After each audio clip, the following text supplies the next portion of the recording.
Chapter 1. The world that Issei Hyoudou woke into was not the one he remembered falling asleep in.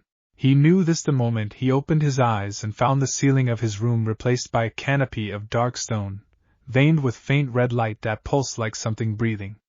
He sat up too fast, his head spinning, and his hand instinctively went to his chest where the boosted gear usually rested dormant beneath his skin. It was still there. He could feel it, quiet and warm, the way it always was when Drake slept. But everything else was wrong. The room was carved from obsidian, polished so smooth it reflected his own face back at him, pale and confused. A single window, narrow and arched, looked out over a landscape that did not belong to Ko, or to Japan, or to anything he had ever seen. Towers rose in the distance like black needles, and above them the sky itself was the color of a bruise, purple fading into a deep, starless red at the horizon. There was no sun. There were 3 moons. Okay, Issei said out loud, mostly to hear his own voice and confirm he still had one. Okay, this is fine. This is completely fine. It was not fine. He swung his legs off the bed, noticing distantly that the bed itself was enormous, large enough for 4 people, draped in fabric so fine it felt like water against his skin. Someone had dressed him in unfamiliar clothes while he slept, dark and formal, cut in a style that reminded him vaguely of old European nobility crossed with something more severe, more militant. There was a crest stitched into the collar. He didn't recognize it. A voice rumbled up from within his own body, low and ancient, tinged with the particular irritation of a dragon who did not enjoy being woken. Partner, before you spiral into another one of your predictable panics, you should know that we are no longer in the world we were in. Yeah, Drake, I kind of got that part myself, Issei muttered, pressing his palms against his eyes. Any chance you know where we are instead?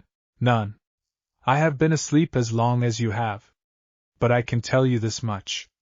The dragon's voice sharpened, taking on the weight it only used when something mattered. The magic in this place is old. Older than anything I sensed in our world. And it is saturated with something I have not felt in millennia. Which is? Devil magic. An enormous quantity of it. And yet it is weak, Issei blinked. Weak how? Weak as in thin. Diluted. As though an ocean's worth of devil magic has been poured out across a puddle's worth of strength. I do not understand it yet. But I would wager the answer to where we are is tied to the answer to what happened to the devils here. Before Issei could ask anything else, the door to the chamber opened without a knock, and a woman stepped inside, moving with the unhurried confidence of someone who owned the room she was walking into. She was tall, dressed in dark violet robes trimmed in silver, with hair the color of midnight pulled back in a severe braid, and eyes that studied him the way a scholar studies a difficult text. Bat-like wings, small and folded neatly against her back, marked her unmistakably as a devil. But something about the set of her shoulders, the wariness in her posture, made Issei's instincts prickle. You're awake, she said. Her voice was crisp, formal, carrying the faint echo of authority long practiced. Good. That saves us the trouble of explaining twice. Explaining what, exactly? Issei asked, standing slowly, keeping his hands loose at his sides out of habit. Where I am. Who you are. Why I woke up in a room that looks like it belongs in a horror movie. A corner of her mouth twitched, not quite a smile. All 3 in time. My name is Seraphal, no? Forgive me. Old habits. She paused, something flickering behind her eyes, quickly smoothed away. My name is Celine Voss. I am the acting steward of the Obsidian Court, one of the last 12 devil enclaves remaining on this world. One of the last 12, Issei repeated slowly. That doesn't sound like a lot. It isn't. Celine's expression didn't change, but something in her voice tightened. There were once dozens of devil territories spanning 3 continents. Great houses with power to rival kings. Now there are 12 enclaves, each hiding behind wards and treaties and the goodwill of races that would rather see us extinct. Issei felt Drake stir within him, listening closely now. I don't understand, Issei said. Devils are strong. I've known devils my whole life. Some of the strongest people I've ever met were devils. Celine's eyes narrowed, sharp with sudden interest. You speak as though devils are respected where you come from. They're one of the major powers. Devils, angels, fallen angels, they're all sort of balanced against each other. There are devil kings. Some of them are terrifying. Issei thought of Surzex, of the crimson light of his power, of Rias's brother casually erasing threats that would have flattened cities. Where I'm from, devils are anything but weak. For a long moment, Celine said nothing. Then she let out a breath that sounded like it had been held for a very long time. Then you truly are not from this world, she said quietly. Come. There is someone who needs to hear this. And you need to understand exactly what you have fallen into, before it decides for you what you are going to be. She turned and walked out without waiting to see if he'd follow. Issei glanced down at himself, at the strange clothes, then out the narrow window at the 3 moons hanging in a poisoned sky, and decided that following was probably the smartest available option. Drake, he murmured under his breath as he walked, please tell me you have a plan. My plan, the dragon said dryly, is to listen. You would be wise to do the same for once, before your mouth gets ahead of your sense. Rude. Accurate. The corridors of the obsidian court were quiet in a way that unsettled Issei more than any noise could have. Co-Academy, the occult research club, Rias's territory, all of it had a certain hum of life to it even in its stillest moments, the sense of activity happening somewhere nearby. Here, the silence had weight. Torches burned along the walls with pale blue flame that gave no warmth, and the few devils he passed in the halls moved with their heads down, wings tucked tight, eyes flicking to him and away again with something that looked uncomfortably like fear. Why are they looking at me like that? Issei asked quietly. Because you fell out of the sky in a column of light bright enough to be seen from 3 enclaves over, Celine said without turning around. And because whatever brought you here shattered 4 of our strongest containment wards in the process. People are afraid of what that might mean. Whether you are a weapon someone sent against us, or something worse. I'm not a weapon, Issei said immediately. I mean I have one. Sort of. But I'm not. We will discuss what you are and are not once you understand what you have arrived in the middle of, Celine said, and something in her tone closed the subject. They descended a wide staircase into a hall that opened into what could only be described as a war room, though it looked more like the last gathering point of a losing side than the command center of any real power. Maps were spread across a long stone table, marked with symbols Issei didn't recognize, red ink bleeding across territories that had clearly once been larger. A handful of devils stood around it, all bearing the same tired, wary alertness Celine carried. At the head of the table stood an old man, wings folded, silver hair pulled back, a long scar running from his temple to his jaw. His eyes, when they landed on Issei, were sharp enough to cut. So this is the boy who broke our wards falling out of nowhere, the old man said. His voice was gravel and iron. Lucian Ashgrave. I lead what remains of the Obsidian Court's defense. Celine tells me you claim to be from a world where devils are not hunted like game. I don't claim it, Issei said, meeting the old man's stare without flinching, because backing down from intimidating older men who radiated dangerous authority was, unfortunately, a skill he'd had a lot of practice with. It's just true. Where I'm from, devils are one of the top 3 powers in existence. Nobody hunts them. If anything, people are scared of them. A ripple went through the room. Not disbelief, Issei realized. Something closer to grief.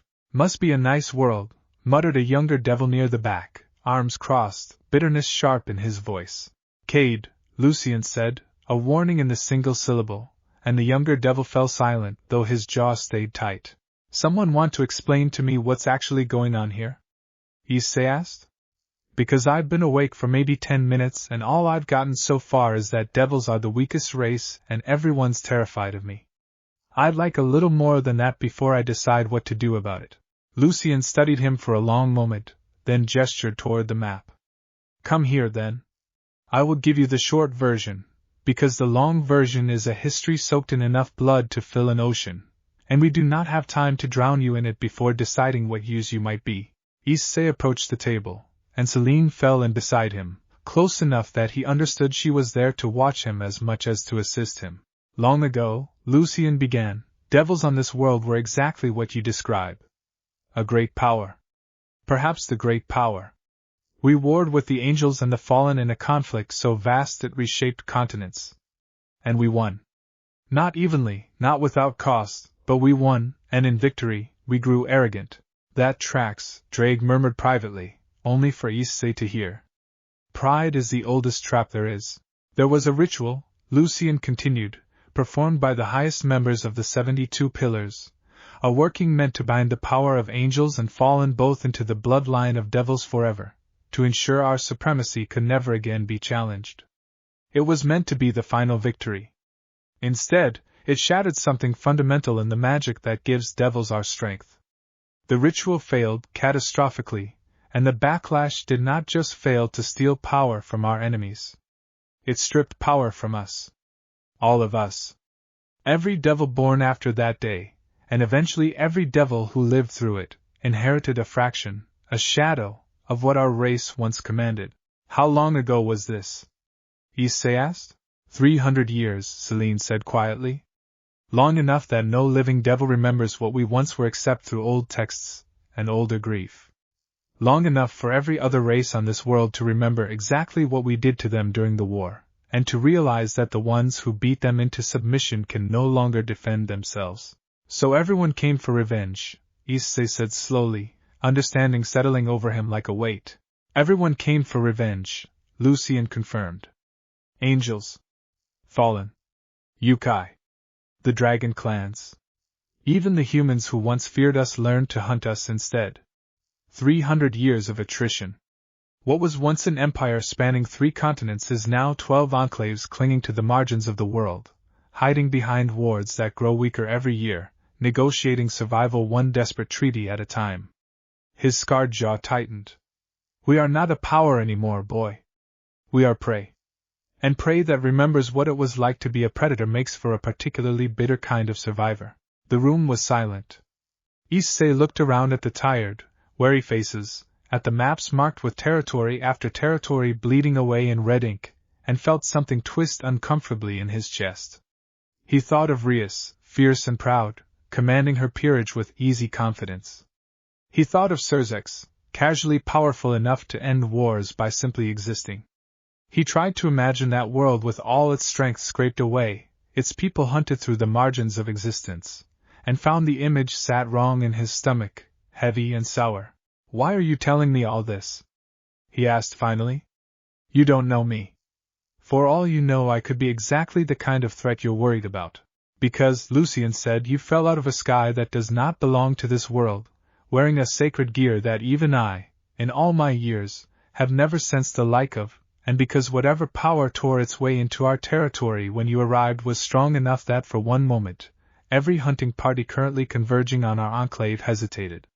He leaned forward, hands pressed flat on the table. We do not have the luxury of pretending that did not happen. If you are what I suspect you might be, boy, then you are the first thing to fall into devil hands in 300 years capable of frightening our enemies. And frightened enemies are the only kind of mercy this world still has to offer us. Issei felt Drake go very still inside him, the dragon's ancient attention sharpening to a point. Partner, Drake said quietly, and there was something in his voice Issei rarely heard from him. Something close to resolve. I believe I understand now why we were brought here. And I believe you already know what you are going to say to this old man's unspoken question. Issei did know. He'd known since the moment Lucian described devils being hunted through the margins of their own world, since the word prey had settled into the room like a stone dropped into still water. He thought of every devil he'd ever called a friend, every one he'd fought beside, every one whose strength and pride and life he had taken for granted as simply how the world worked. This world had taken all of that away and left grief and red ink on a map instead. What do you need from me? Issei asked, and how fast can I start? Something shifted in Lucian's expression, not quite hope, because Issei suspected these people had learned not to trust hope a long time ago, but something adjacent to it. Celine's eyes, when he glanced at her, had lost some of their wariness. That, Lucian said, is the right question. But before I answer it, you should know the cost of asking it. Every enclave that has tried to resist openly in the last 300 years has been erased for the effort. The hunters do not simply want territory. They want to be certain devils never rise again. If you stand with us, boy, you will not be fighting a war. You will be painting a target on yourself large enough to draw every predator on this world down on your head at once. Issei thought about that for exactly as long as it took to remember every devil he'd ever cared about, and found the decision had already been made somewhere underneath conscious thought. Good, he said. Let them come. Lucien studied him for a long moment, and then, for the first time since Issei had entered the room, the old devil almost smiled. Then we have a great deal of work to do, he said, and very little time to do it in. Celine. Show him the wards. Show him the maps. Show him everything. If this boy is going to become what I think this enclave needs him to become, he needs to understand exactly what he is agreeing to defend, down to the last stone and the last name. Yes, steward, Celine said, and for the first time, there was something almost warm in the way she looked at Issei. Come with me. I will show you what is left of us. And then, guardian, you can decide if you still mean what you said. I do, Issei said, and meant it more than he had meant almost anything in his life. Lead the way. As they left the war room, Drake's voice rumbled low and thoughtful within him. You realize, partner, that this world does not know what you are capable of yet. Neither, frankly, do you? We have grown complacent, the two of us, coasting on strength earned in a different world entirely. So what, you're saying we need to get stronger? I am saying, Drake said, and Issei could hear something that might have been anticipation coloring the ancient dragon's voice, that a world which has forgotten what devils can become is about to receive a very rude reminder. And I, for one, intend to enjoy watching them learn. Issei allowed himself a small, grim smile as he followed Celine deeper into the heart of the last standing devils of a broken world. Yeah, he said quietly. Me too. Chapter 2. The Obsidian Court, Issei learned as Celine led him through its winding halls, was not a single fortress but a warren of them, built downward into the bones of a dead volcano and outward into a labyrinth of caverns that had once, centuries ago, housed the proud and populous Devil City. Now most of those caverns stood empty, their halls hollow, their fine architecture cracked and cobwebbed, home to nothing but echoes and the occasional watchpost. There were once 40,000 devils living within these walls, Celine said, her voice carefully flat as they passed through an abandoned market district, stalls long since collapsed, banners rotted to threads. Now there are less than 3,000. Most of the enclave lives clustered near the central wards, where the protection is strongest. The rest of this place is maintained only enough to keep it from collapsing on our heads. 3,000, Issei repeated. He tried to picture Koa's devil population by comparison and felt a chill settle over him. Rias's peerage alone, small as it was, would have represented meaningful strength here. An entire Devil King's territory, with its countless servants and vassals and standing armies, was simply inconceivable. It is the largest enclave remaining, Celine said. Which should tell you something about the size of the others. They emerged onto a wide balcony carved into the cavern wall, overlooking what had once clearly been a grand plaza, and Celine gestured out at the wards. Issei could see them now that he knew to look, a faint shimmer in the air like heat haze, ringing the inhabited heart of the enclave in overlapping layers. Every layer you see took decades to weave and costs enormous resources to maintain, Celine said. Each layer is weaker than devil wards were 300 years ago, because we no longer have the raw magical strength to weave them as our ancestors did. We compensate with quantity.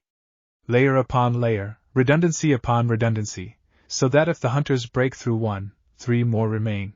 And if they break through all of them? Celine's expression didn't change, but her voice went quieter.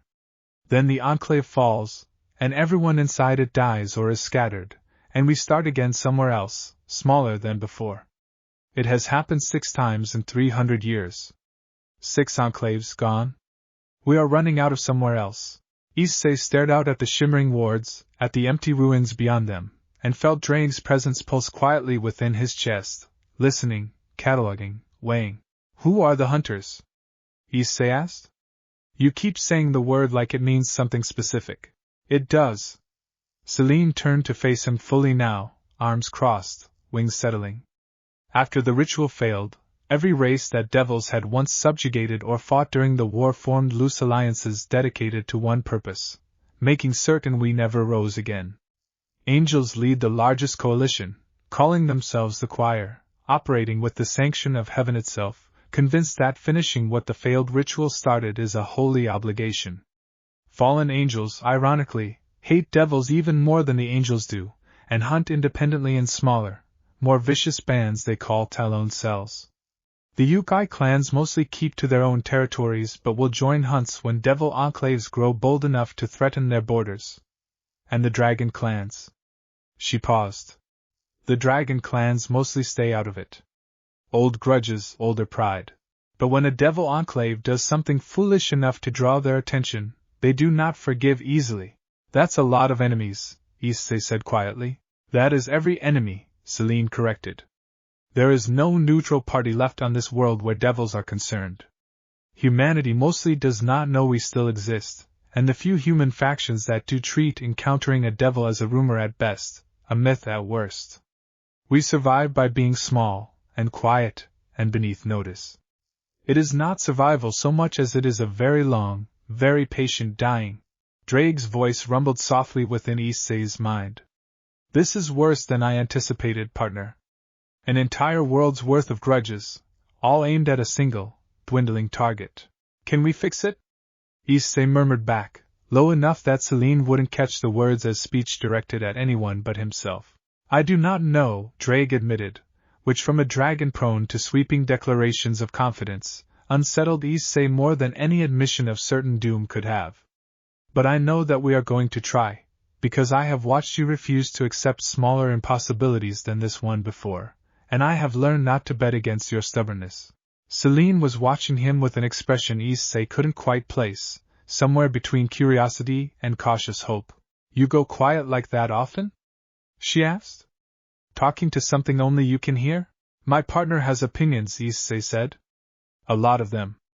Most of them unsolicited. Your partner, Celine repeated slowly. The presence Lucian sensed within your sacred gear. It is sentient. He's a dragon. Drake. The Welsh dragon, back where I'm from, one of the 2 heavenly dragons sealed into sacred gears. Big deal, apparently, though I mostly just think of him as an extremely opinionated roommate who lives in my left arm. Celine's eyebrows rose, the first genuinely surprised expression he'd seen cross her composed face. The Welsh dragon. Drake the Red Dragon Emperor. She said the name carefully, like something out of an old text finally confirmed real. There are records of him even here, though we assume those legends belong to a different age entirely, if they were ever true at all. If what Lucian sensed within you truly is Drake, then you are carrying power that predates the failed ritual by millennia. Power from before this world's devils were ever weakened. I take it that's useful, Issei said. Useful does not begin to cover it, Celine said, and for the first time there was real intensity in her voice, something sharp and hungry beneath the careful formality. If the steward is right about what you might become for us, and if you truly carry a heavenly dragon within you, then you may be the first genuine advantage this enclave has held in 300 years. No pressure, Issei muttered. None at all, Celine said, and this time there was the faintest, driest thread of humor in it, enough to suggest that whoever she'd been before 300 years of grinding survival had worn down her edges, some sliver of that person was still in there. They continued the walk, Celine pointing out the boundaries of the inhabited enclave, the watchtowers manned by exhausted-looking sentries, the makeshift barracks that had once been noble estates before space became too precious for luxury. Issei watched the devils they passed, noted the way children were kept close, the way adults moved with weapons never quite out of reach, the way every conversation dropped to a murmur whenever they passed near the outer wards, as though the enclave itself was holding its breath, waiting for the day the wards finally failed. It reminded him, in the worst way, of every story he'd ever heard about villages living in the shadow of something terrible, except here the terrible thing wasn't a monster in the woods. It was an entire world.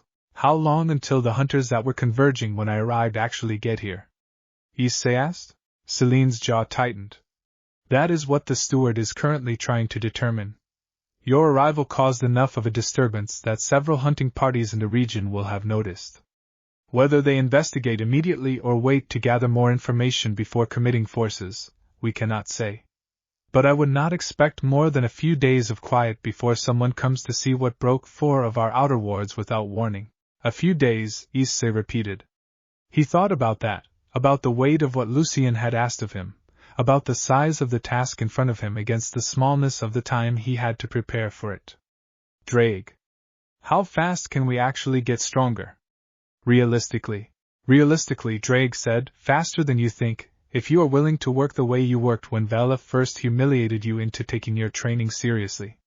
This world's ambient magic, weak as it is for devils, is saturated with old power from before the ritual failure. There are currents here I have not felt since the earliest ages of our own world. If we can tap into them properly, your growth could be considerably accelerated. How accelerated? I make no promises. But I would rather test the limits of accelerated than sit here calculating margins while an entire race waits to see if you meant what you said in that war room. Issei allowed himself a small, grim smile. Yeah. Me too. Celine had stopped walking, watching him again with that same unreadable expression. You keep speaking as though the outcome of this is already decided. As though there is no version of events where you simply decide this is not your fight, and leave us to whatever comes. There isn't, Issei said simply. I don't really do the leaving thing. Ask anyone who's ever tried to talk me out of a fight I'd already decided to have. That is either extraordinary loyalty, Celine said, or extraordinary foolishness. On this world I have learned those two things often look identical from the outside, maybe Issei admitted. But where I'm from, I learned that the difference between them usually just comes down to whether you win. For a long moment, Celine said nothing, studying him with an intensity that made Issei feel, not for the first time since waking in this strange world, distinctly like he was being weighed on some invisible scale. Then she nodded once, and something in her posture shifted, some wall coming down by a fraction of an inch. Then let us make certain you win, she said. Come. There is someone else you need to meet before the steward calls another council. If you are going to become this enclave's guardian, you should meet the ones who will actually be fighting beside you, not just the ones giving the orders. She led him down a narrower passage, away from the grand ruined plazas and toward what Issei could tell, even from a distance, was some kind of training ground, the clash of practice weapons and the low murmur of instruction drifting up through the tunnel ahead of them. As they walked, Drake's voice rumbled once more, quiet and thoughtful. Partner. Whatever this world throws at you, however outmatched this enclave's odds may look on paper, remember this. You have faced devil kings. You have traded blows with gods. You have stared down beings who could unmake this entire realm without truly trying, and you did not blink. A pause waited with something like pride, something like warning. Whatever hunts these people, it has never faced anything like you before. Let that be worth something. It will be, Issei said quietly, and followed Celine into the training grounds, toward the first of many faces he was about to learn belonged to the people he had just decided, with a certainty that surprised even himself, he was going to spend however long it took keeping alive. Chapter 3. The training grounds of the Obsidian Court occupied what had once been an amphitheater, tiered stone seating rising around a wide circular floor scarred with centuries of scorch marks and old repairs. A dozen devils were scattered across it in small clusters, sparring with practice blades, running drills, or simply sitting in exhausted heaps catching their breath. Every one of them turned to look the moment Celine led Issei through the archway, and the training ground went quiet in a ripple that spread outward from the entrance. Word travels fast, Issei murmured. Word always travels fast when hope is involved, Celine said. Try not to disappoint them. They have had precious little of it to spare. A young man broke away from the nearest cluster and jogged over, sword still in hand, sweat plastering dark hair to his forehead. He looked barely older than Issei, with sharp, assessing eyes and the kind of restless energy that Issei recognized immediately as someone who threw himself at every problem head first, and worried about the consequences later. So this is him, the young man said, circling Issei with open, unapologetic curiosity. The one who broke 4 wards falling out of the sky. Cade, Celine said, a warning edge in her voice, the same tone she'd used in the war room. Manners. I have manners, Cade said, not taking his eyes off Issei. I'm being very polite about staring. Despite himself, Issei laughed, some of the tension of the last hour easing out of his shoulders. Issei Hyoudou. And yeah, that was me. Wasn't exactly planned. Cade Marrow.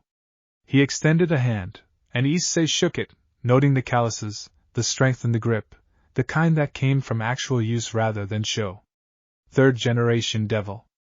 My grandfather remembers what things were like before the ritual failed. Doesn't talk about it much. Makes him too angry. Cade's gaze flicked briefly toward Celine before returning to Issei, something calculating in it now. The steward thinks you're going to be our miracle. I've heard that before. Wasn't true the last 3 times someone said it. I'm not promising to be a miracle, Issei said honestly. I'm promising to try. There's a difference. Something in Cade's expression shifted, a fraction of skepticism giving way to something more careful. Huh. That's actually the right answer. Most people who show up claiming they'll save us oversell it in the first 5 minutes. He sheathed his sword, some of the aggressive posturing draining out of his stance. Fine. You want to prove it, prove it. Spar with me. Cade, Celine started, but Issei held up a hand. It's fine, he said. I get it. Talk's cheap. Show me, don't tell me. I respect that. He rolled his shoulders, feeling Drake stir with interest inside him.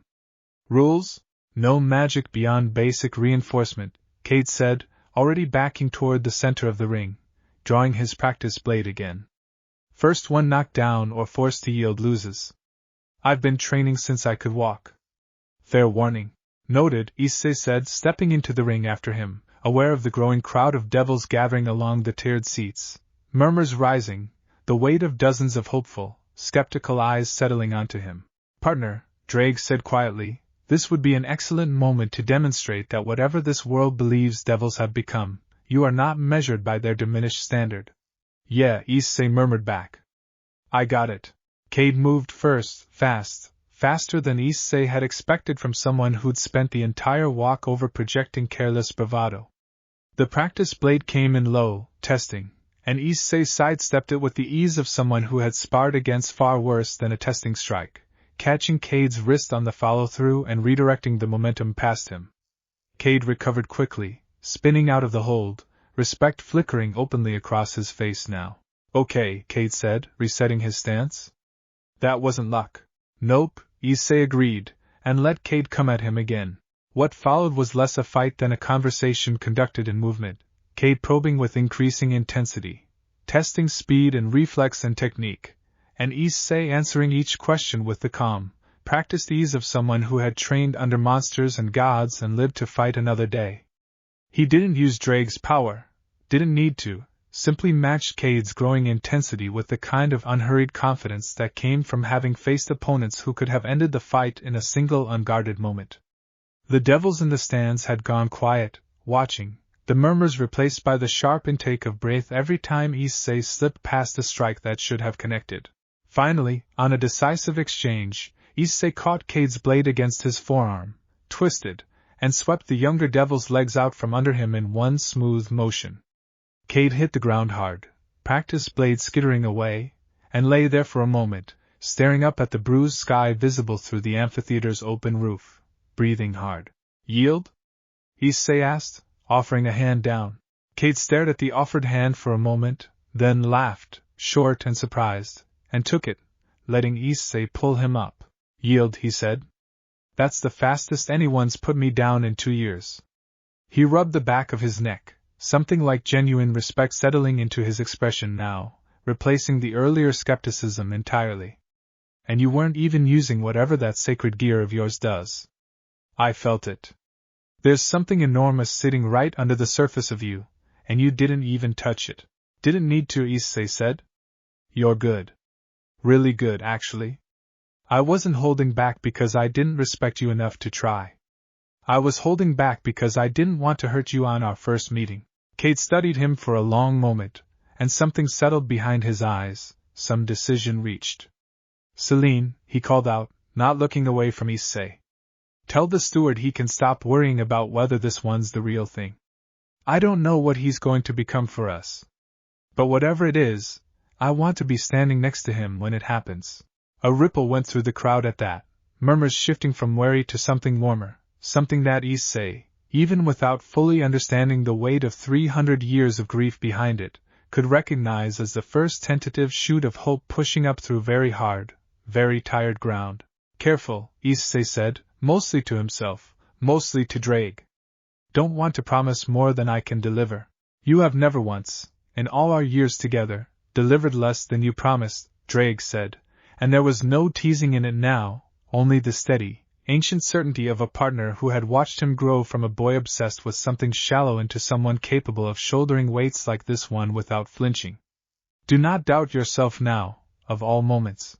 Celine approached as the crowd began to disperse back into their drills, murmuring excitedly amongst themselves, and there was something different in the way she looked at him now too, the careful, clinical assessment replaced by something warmer, something almost like relief. That, she said, was well done. Cade does not offer respect easily. His family lost an entire generation to a hunting party 8 years ago. He has earned the right to be difficult to impress. I'm sorry, Issei said quietly. Everyone here has a story like his, Celine said. You will hear 100 of them before you have been here a month, if you stay that long. It is, I am sorry to say, simply what surviving here costs. She studied him a moment longer.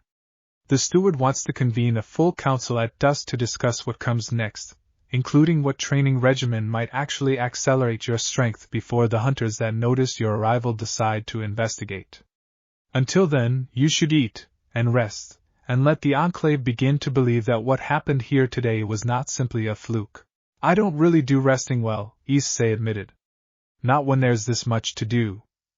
I am beginning to suspect that about you, Celine said, and this time, the corner of her mouth curved into something that was unmistakably, if briefly, a real smile. Come. I will show you where you can eat, at least, even if I cannot convince you to rest. And you can tell me more about this world of yours, where devils are strong enough that stories like Cade's simply do not happen. I find, strangely, that I want to hear it. Even knowing it will only remind me of everything we lost. Issei fell into step beside her, aware of Drake settling into a thoughtful quiet within him, aware of the weight of dozens of hopeful eyes still lingering on his back as he crossed the training ground, aware, more than anything, of the growing, solidifying certainty that whatever this world demanded of him, he was not going to walk away from it. It's a good world, he said finally, answering Celine's unspoken question as they left the amphitheater behind. Rias, the president of my club back home, she's a devil, and she's basically fearless. Stubborn as anything. Sona's sharp enough to run circles around people twice her age. Even Surzex, one of the actual devil kings, he's terrifyingly powerful and somehow still one of the kindest people I've ever met. He paused, throat tightening slightly with something unexpected, something like homesickness layered over something else entirely. I want you to understand that world isn't some impossible fantasy. It's real. It exists. Which means this isn't the natural order of things. Devils being hunted to the edge of extinction, that's not what's supposed to happen. Something broke here that shouldn't have stayed broken for 300 years. Celine was quiet for a long moment, processing that, something complicated moving behind her composed expression. You intend to fix it, she said finally. It wasn't a question. I intend to try, Issei said. Starting today. Then, Celine said, let us make sure you have the strength to actually manage it, because good intentions have buried more of my people than our enemies ever have. She glanced sideways at him, something almost fond creeping into the assessment now. Come, Guardian. Your first lesson in this world begins now, whether you rest first or not. Issei allowed himself a small smile as he followed her deeper into the heart of the last standing devils of a broken world, Drake quiet and thoughtful within him, the weight of an entire dying race's hopes settling onto his shoulders with a heaviness that should have terrified him, and instead, strangely, steadied him, the way purpose always had. Chapter 4. Dusk on a world with 3 moons was a strange, layered thing, the bruised purple sky deepening into violet, then indigo, then a red so dark it looked almost black, each moon rising at its own pace until the sky was a patchwork of competing light. Issei stood on the same balcony Celine had shown him hours earlier, watching the wards shimmer brighter as the ambient light faded, and tried to organize his thoughts before the council Lucien had called. "You're quiet," Drake observed. "For you, that is either a sign of great wisdom or great worry." "I am inclined to guess the latter. I keep thinking about the numbers," Issei admitted. 3,000 people. 12 enclaves. 300 years of losing. That's not a war I can win by punching hard enough. No, Drake agreed. It is not. Which means you will need to think like something other than a boy who solves problems with his fists, however much that has served you until now. A pause, thoughtful. Tell me, partner. In our world, what turned the tide whenever the odds looked hopeless? Was it always raw strength? Issei considered that. No. Sometimes it was. But a lot of the time it was because someone found an angle nobody else saw. Or because people who shouldn't have trusted each other decided to anyway. Then perhaps that is the shape of the answer here as well, Drake said. Strength will matter. You will need it, and we will build it, faster than this world has any right to expect. But strength alone did not save a dying race in 300 years of trying. Something else will be required. Perhaps it already occurred to that old steward, which is why he called you into his war room within minutes of your waking, instead of locking you in a cell to be studied first. That thought settled uncomfortably in Issei's chest. Lucien had gambled everything on him being exactly what he claimed to be, without any proof beyond a boy's word and a dragon's reputation from stories 300 years stale. That kind of desperate faith deserved to be honored, not squandered. Celine found him there as the last of the light faded and the wards blazed fully into their nighttime brilliance, layer upon layer of shimmering protection wringing the heart of the enclave like a hell breath. The council is gathering, she said. The steward wants you present from the start this time. No more explaining after the fact. She studied his face in the ward light. You look like a man carrying something heavy. 3,000 somethings, Issei said. Give or take. Celine's expression softened, just slightly. That is either the correct amount of weight to carry, or entirely too much for one person to bear alone. I have not yet decided which. She gestured toward the passage leading back down into the mountain. Either way, you are not walking into that council chamber without support. Whatever the steward decides tonight, you will not be facing it as a stranger who fell out of the sky. You have already begun becoming something else to these people. I watched it happen this afternoon, in that training ring. They walked together back into the depths of the obsidian court, and this time, Issei noticed, the devils they passed in the halls no longer dropped their eyes and hurried past. Several nodded to him, small gestures, tentative, but real.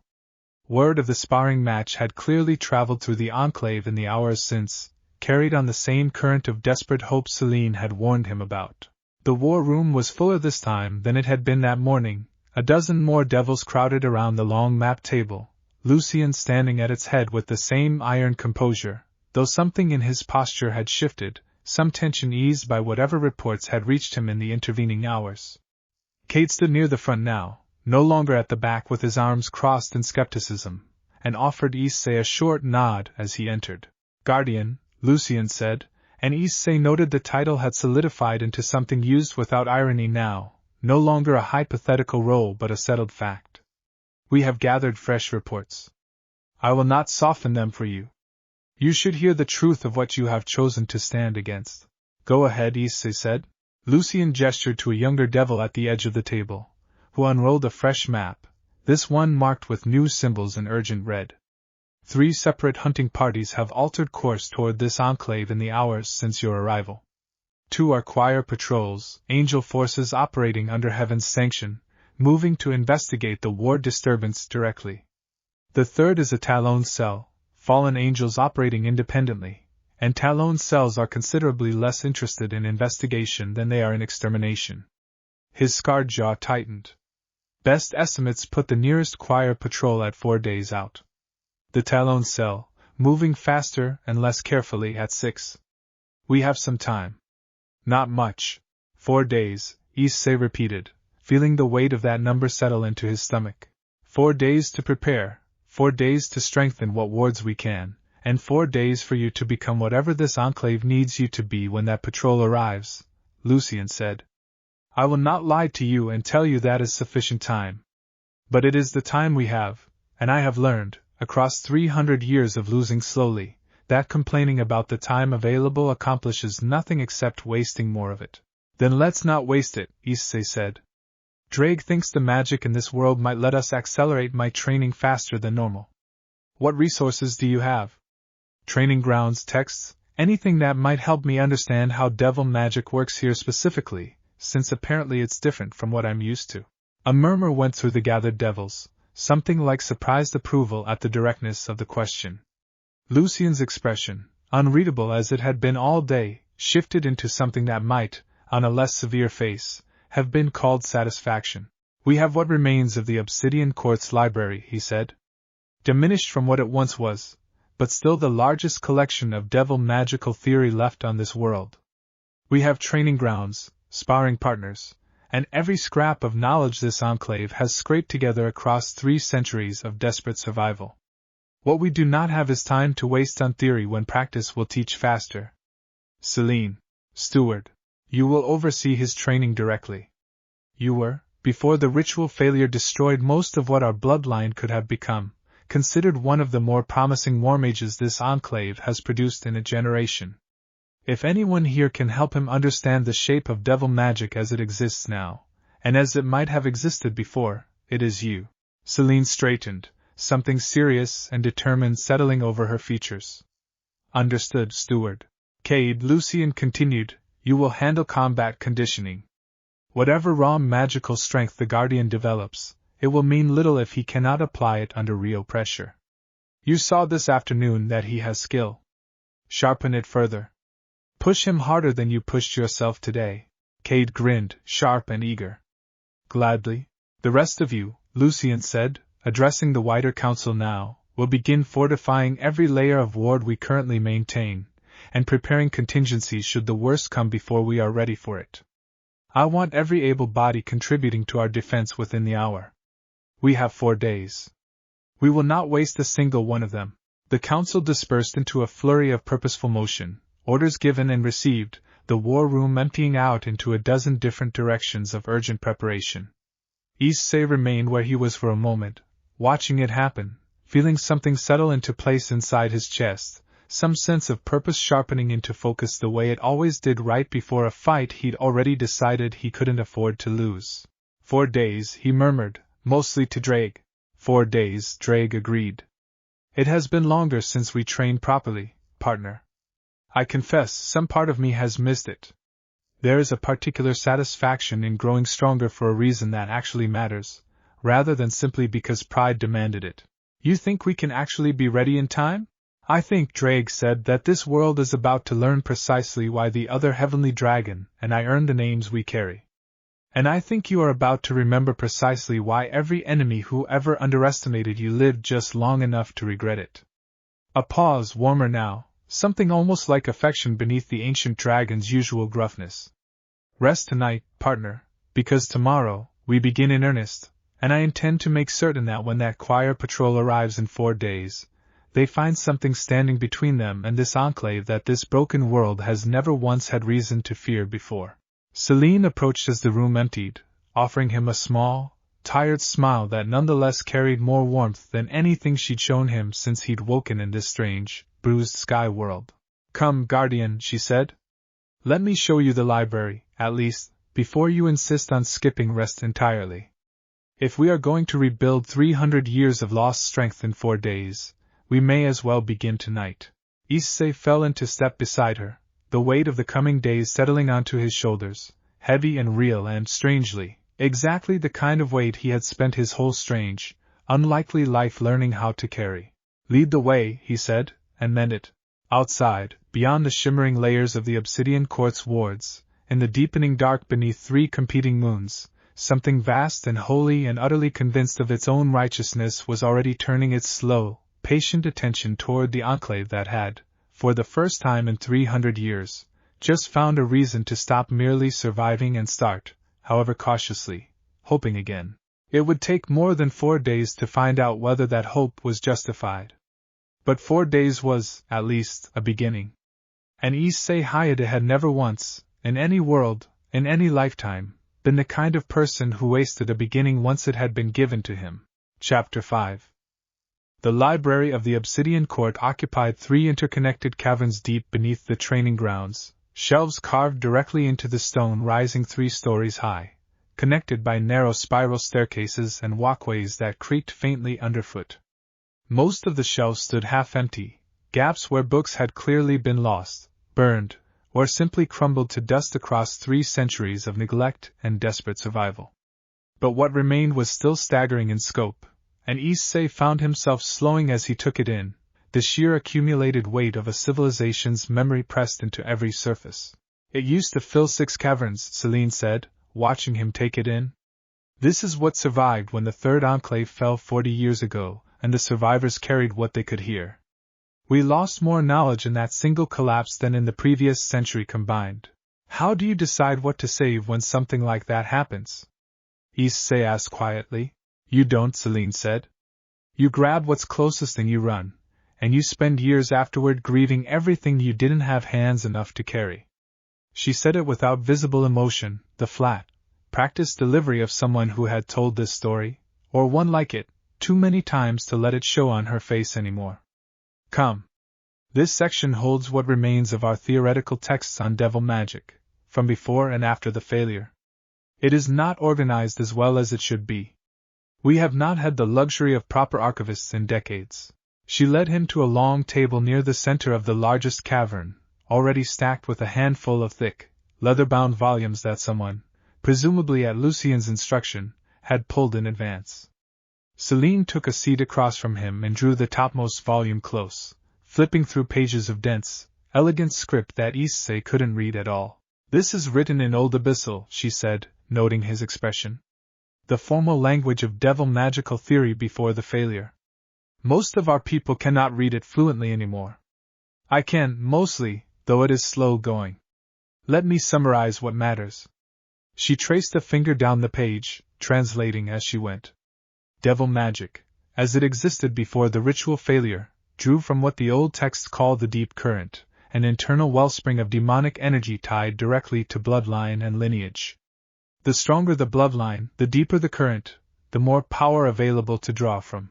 And the failed ritual damaged that current, Issei said.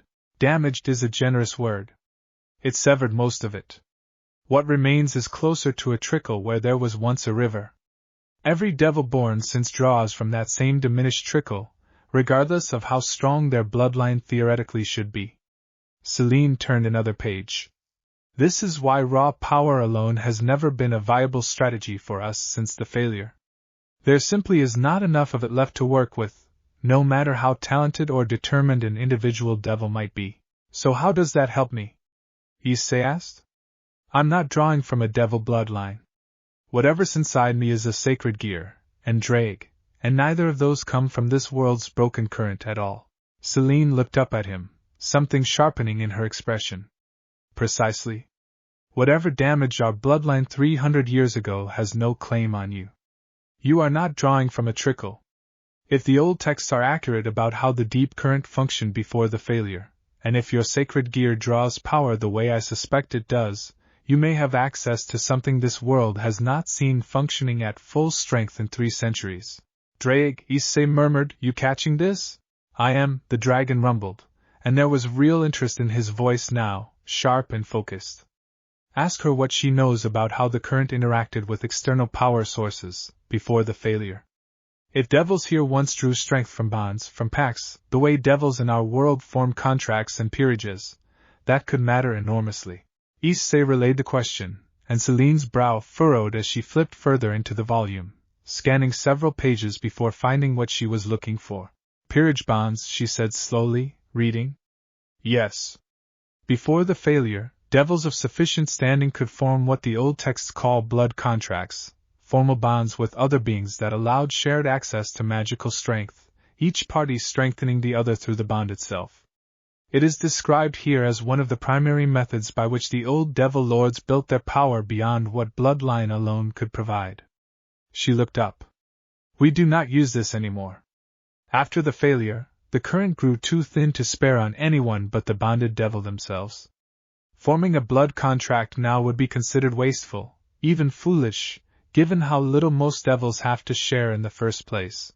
But I'm not most devils, Issei said slowly, understanding building. If my strength doesn't come from the same broken current, then a bond with me wouldn't be draining something already too thin to spare. It would be adding something new. Celine stared at him for a long moment, something like realization dawning behind her eyes. That is either an extraordinarily good idea, or an extraordinarily dangerous one. Blood contracts are not undertaken lightly even under ideal circumstances. They tie two beings' magical fates together in ways that cannot easily be undone. And we have no precedent for what such a bond might do when one party is drawing from power as ancient and as vast as what you carry. Would it work? Issei asked. Theoretically? Theoretically, Celine said carefully, it might do more than simply strengthen individual devils who bonded with you. It might, if the old texts are to be believed, allow a fraction of that bonded strength to flow back into the wider current those devils are still connected to by blood. A ripple effect. Small at first. But not nothing. She closed the book slowly, looking at him with an expression that had shifted somewhere between caution and something that looked dangerously close to hope again. You are describing something that has not been attempted in 300 years, Guardian. If it worked even partially, it could change everything about how this war has been fought. If it failed, or worse, if it went wrong in a direction the old texts do not account for, the consequences could be catastrophic, for you and for whoever you bonded with. Then we test it carefully, Issei said. Not with everything on the line at once. Start small. Start with someone who trusts you enough to risk it, Celine said quietly, and there was something in the way she said it that made Issei look up and meet her eyes directly. Would you? He asked. The question hung in the cavern air for a long moment, the weight of it settling over both of them. Celine did not answer immediately, her gaze steady on his, some complicated calculation working behind her composed features, 300 years of careful, hard-won caution weighing against the small, stubborn flicker of hope that had been growing in her chest since the moment this strange boy had fallen out of an impossible sky and claimed, without hesitation, that a world where devils were not hunted like game actually existed. Ask me again, she said finally, once we understand more of what we would actually be attempting. I am not opposed. I am careful. There is a difference, and after 300 years of watching hope get people killed, I have learned to respect it. A ghost of a smile crossed her face, softer than anything he'd seen from her yet. But ask me again, Guardian. I suspect, before these 4 days are through, my answer may very well be yes. Drake's voice rumbled with quiet satisfaction within Issei's chest. Partner. I believe we have just found the shape of the answer I mentioned earlier. Strength alone will not save this world's devils. But strength, shared and multiplied through bonds this world has forgotten how to trust, just might. Issei looked around the vast, half-empty library, at the gaps on the shelves where 3 centuries of grief had swallowed whole libraries of lost knowledge, at Celine's careful, hopeful eyes across the table, and felt something solidify inside him, a plan beginning to take shape from the wreckage of a broken world's oldest despair. 4 days, he said quietly. Let's make them count. Agreed, Celine said, and pulled the next volume close, and together, beneath the weight of a mountain and the light of 3 competing moons, the last theoretical devil war mage of a dying enclave and the first true heavenly dragon this world had seen in 300 years began, in earnest, the long work of rebuilding a river from what remained of a trickle. Outside, the wards held. For now, somewhere beyond the shimmering layers of protection, beneath the same bruised sky and the same 3 indifferent moons, a choir patrol adjusted its course by a few careful degrees, angel wings catching starlight as they moved with slow, methodical certainty toward an enclave they still believed to be exactly as helpless as every devil territory they had hunted for the last 300 years. They had no reason yet to expect otherwise. They had no reason yet to know that something ancient and patient, and utterly unwilling to lose had just opened its eyes in the last place they thought to look for resistance. They would learn. 4 days, Issei had said. 4 days felt, to the 2 devils bent over a candlelit table full of old, half-forgotten books, like both an impossibly short span of time and somehow, exactly enough. Chapter 6. The first day of training began before the second moon had finished setting, and it began, much to Issei's private amusement, with Celine shaking him awake by the shoulder with the brisk efficiency of someone who had clearly decided sleep was a luxury this enclave could no longer afford to indulge in. Up, she said, already dressed, a satchel of books slung over one shoulder. The deep current theory will mean nothing if we do not test it while daylight allows visibility across the lower training ground. Cade is waiting. It's not even morning, Issei mumbled, dragging himself upright. It is morning enough, Celine said, entirely unmoved. You have 3 days and some hours remaining before the choir patrol arrives.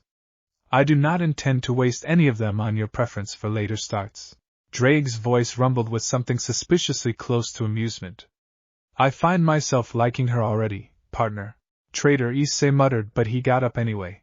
The lower training ground, when they reached it, was already busy, devils running drills in the pale, 3-moon dawn, the scrape and clash of practice weapons echoing off ancient stone. Cade was waiting near the center, arms crossed, a look on his face that suggested he had slept even less than Issei had. Morning, Cade said. Celine tells me you two spent half the night reading old theory instead of resting. Hope it was worth it. It might be, Issei said. We think there's a way to share strength. A blood contract, the old texts called it. Something devils used to do before the failure. Cade's expression shifted, something wary and hopeful warring behind his eyes. I've heard of those. Grandfather mentioned them once, years ago, before he stopped talking about the old days entirely. Said they were how the great houses built their strength beyond bloodline alone. He studied Issei for a long moment. You're saying you want to try one? With who? That's still being decided, Celine said smoothly, before Issei could answer, and something in the careful neutrality of her tone made Cade's eyebrows climb, though he had the tact not to press the question further. Fine, Cade said instead. Theory later. Let's see what you've actually got first. Because if we're building some kind of new strategy around your strength, I want real numbers, not just a good showing in a friendly spar. What followed was, by Issei's own private estimation, one of the more grueling mornings he'd endured in recent memory, and he had trained under Azazel, who considered mercy a design flaw. Cade drove him through drill after drill, testing not just his combat instincts but his stamina, his reaction speed, his ability to draw on Drake's power in short, controlled bursts rather than the overwhelming floods he was used to unleashing against genuine threats. Celine observed from the sidelines, book open, occasionally calling out observations in clipped, analytical tones that made it clear she was cataloging every reaction with the precision of someone building a case study. Your boost function, she said, during a break as Issei caught his breath, sweat soaking through his shirt despite the cool morning air. It multiplies existing power rather than generating new power outright. Correct? Yeah, Issei said. Every 10 seconds, it doubles whatever I've already got. Then theoretically, Celine said, already writing, if we can establish even a thin thread of connection between your power and the Enclave's ambient current, the compounding effect of your boost could multiply not just your own strength, but whatever fraction of the current you draw through that connection. It would not be like your sacred gear boosting a devil directly. It would be your sacred gear boosting the current itself, which every devil here draws from to some degree. Drake made a low, considering sound within Issei's chest. That is either brilliant or catastrophically dangerous, depending entirely on how carefully it is executed. Boosting an entire region's ambient magical current uncontrolled could have consequences well beyond simple power growth. Tell her that, partner. Issei relayed the warning, and Celine nodded slowly, unsurprised. I assumed as much. Which is why we test cautiously. Small connections first. A single bond carefully monitored before we consider anything larger. She closed her book. Cade. How is he holding up, from your assessment? Better than he should be, this early, Cade admitted, some of his earlier skepticism entirely gone now, replaced by something closer to genuine respect. His reflexes are already faster than mine, and he's barely using the dragon at all yet. If we actually get this bond theory working, I don't want to imagine what he looks like by the time that choir patrol shows up. Let's find out, Issei said, rolling his shoulders, ignoring the ache already settling into his muscles. Celine. You said ask you again once we understood more? I think we understand enough to try something small. You still willing? The training ground went quiet around them, several nearby devils slowing their drills to listen, word of the proposal apparently having already spread through the Enclave's efficient rumor network sometime in the night. Celine held his gaze for a long moment, something steady and deliberate in her expression. 300 years of careful caution weighed one final time against the stubborn, growing certainty that this strange boy who had fallen out of an impossible sky might actually be exactly what he claimed to be. Yes, she said finally, quiet but certain. I am willing. Then let's do this properly, Issei said, and carefully. Drake, walk us through it. The ritual? Once Drake explained the theory and Celine cross-referenced it against the old text she carried, turned out to be simpler in mechanics than either of them had expected, though no less significant for its simplicity.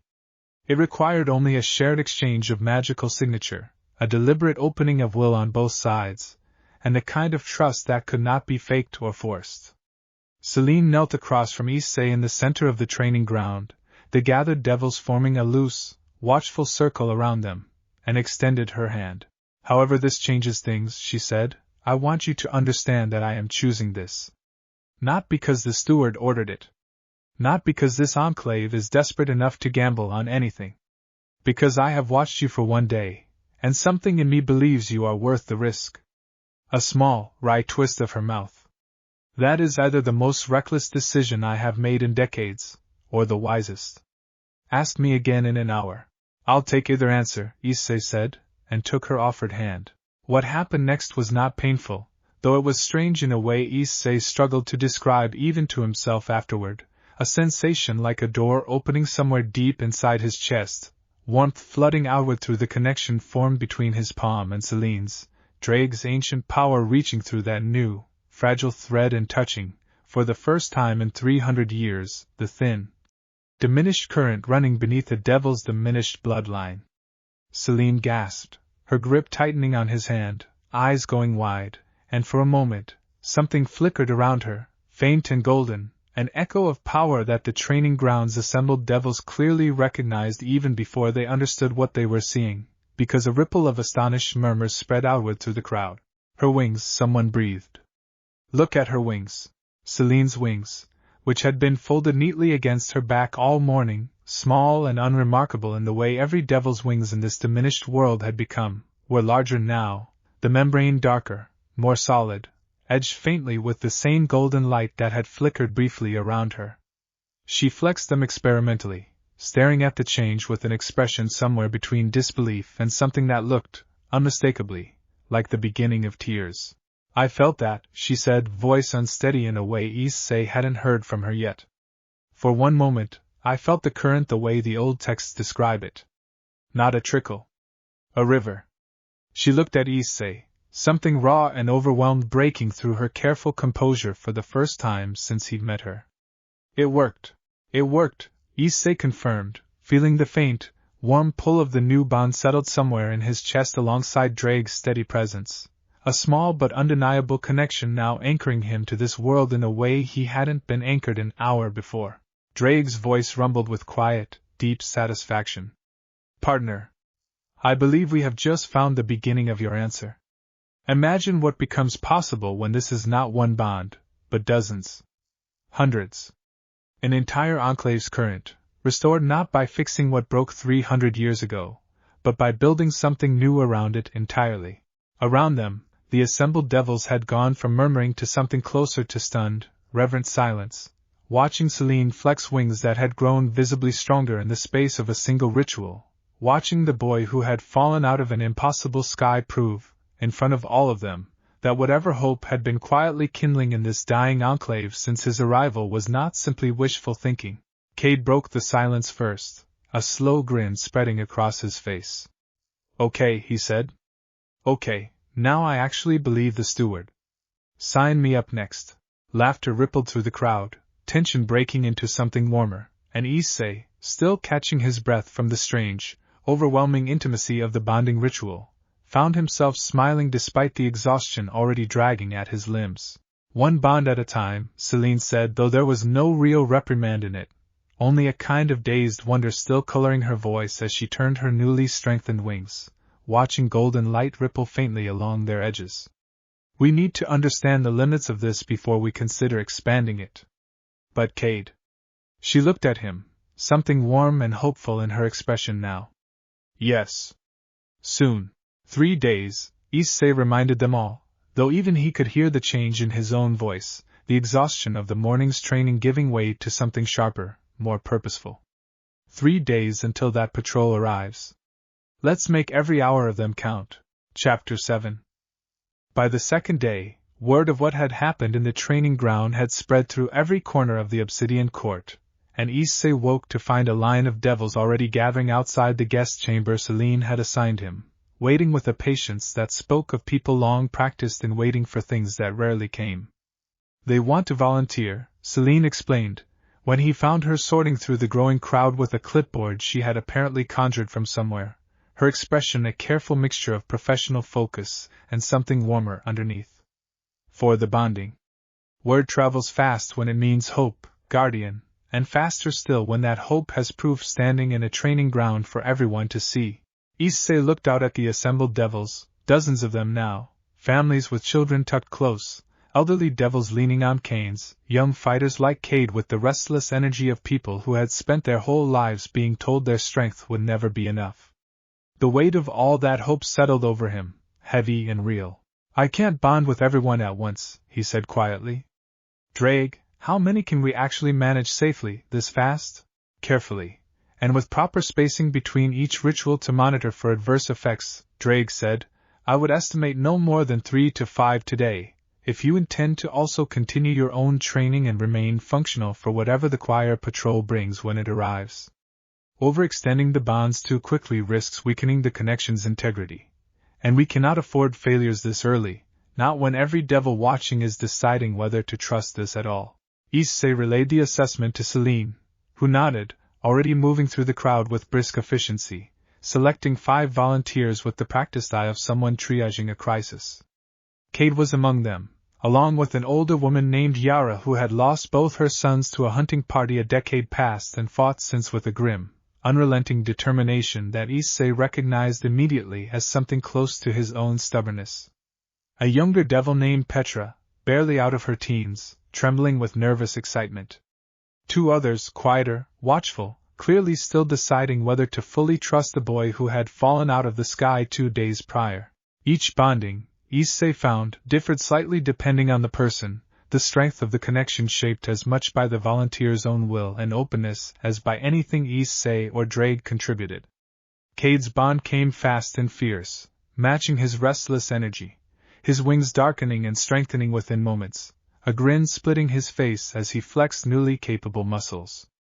Yara's came slower, more deliberate, tears streaming silently down her weathered face as something long dormant in her diminished current stirred back toward life, murmuring a name Issei didn't recognize, someone lost, someone she was clearly thinking of in that moment.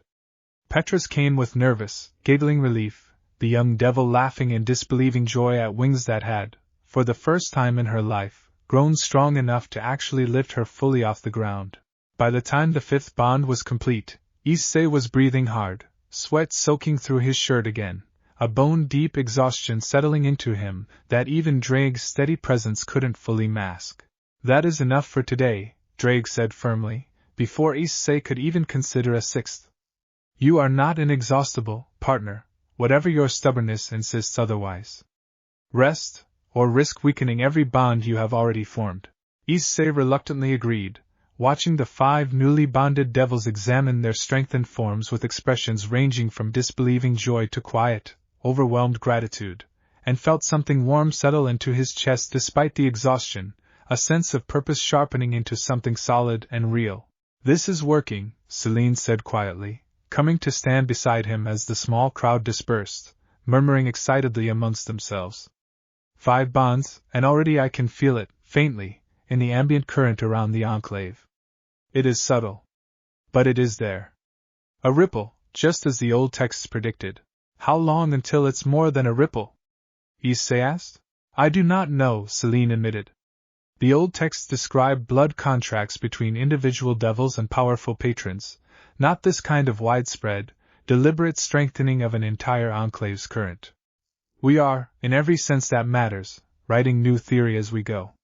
She looked at him, something searching in her expression. Does that frighten you? Attempting something with no precedent, no guarantee, 3 days before an enemy patrol arrives expecting to find easy prey? Issei considered the question seriously, feeling the ache in his limbs.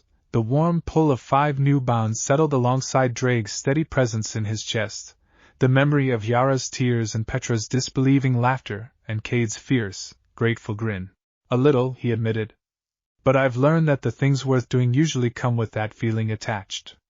If it was safe and certain, it probably wouldn't matter this much. Celine studied him for a long moment, something soft and unguarded crossing her face before she caught herself and smoothed it back into her usual careful composure. That is either very wise, she said, or very much the kind of thing a reckless boy tells himself to justify reckless choices. I confess I am no longer certain there is a meaningful difference, where you are concerned. Probably not, Issei agreed, and found himself smiling despite the exhaustion. Come on. Tell me what's next in that book of yours. If we've only got 3 days left, I don't want to waste this afternoon resting when there's more to learn. You just agreed you were exhausted, Celine pointed out. I did, Issei said. Doesn't mean I'm done. Celine shook her head, though the small, exasperated smile tugging at her mouth suggested she was already growing accustomed to exactly this kind of stubbornness, and led him back toward the library, toward the next stack of old, half-forgotten theory waiting to be relearned, tested, and rebuilt into something this broken world had not seen functioning in 300 years. Behind them, in the training ground, 5 newly bonded devils continued examining their strengthened forms beneath the pale light of a rising moon, and word of what had happened there continued spreading outward through the obsidian court's quiet halls, enclave to enclave, whisper to whisper, the first genuine current of hope this dying people had felt in longer than most of them could remember. It would take more than hope to survive what was coming. Issei understood that much clearly, even exhausted, even uncertain of exactly how far this new strength could be pushed before the choir patrol's 4 days ran out. But hope, he had learned across every impossible fight he'd ever waded into, was very rarely nothing. Sometimes it was exactly the thing that made the difference between a fight worth having and a fight already lost before it began. The library work stretched long into the evening, Celine translating passage after passage of old abyssal theory while Issei absorbed what he could, Drake occasionally interjecting with observations drawn from millennia of magical knowledge that predated even the oldest texts on the table. By the time exhaustion finally forced them both to set the books aside, the candles had burned low, and a comfortable, companionable quiet had settled between them that neither seemed particularly eager to break. Can I ask you something? Issei said, as they finally rose to leave. 300 years is a long time to keep fighting a losing battle. What kept this enclave going, before I showed up?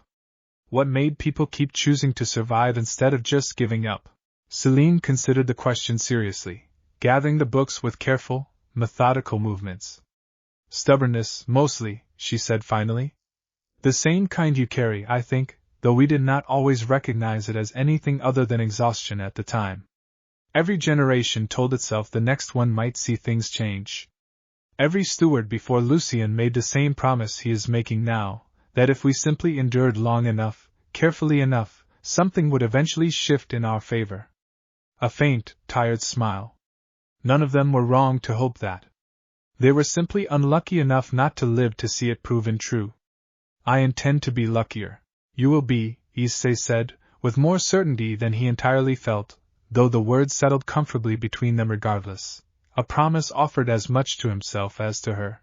3 days remained. He intended to make every one of them count. Chapter 8. The 3rd day brought news that shortened the timeline considerably, and it arrived in the form of a scout, a wiry young devil named Tobin who stumbled into the war room mid-morning with windbent cheeks and the particular breathlessness of someone who had flown faster and farther than his body wanted to allow. Steward, he gasped, dropping into a hasty bow before Lucien's stern gaze. The choir patrol. They've changed pace. They're not 4 days out anymore. They'll reach the outer wards by tomorrow evening.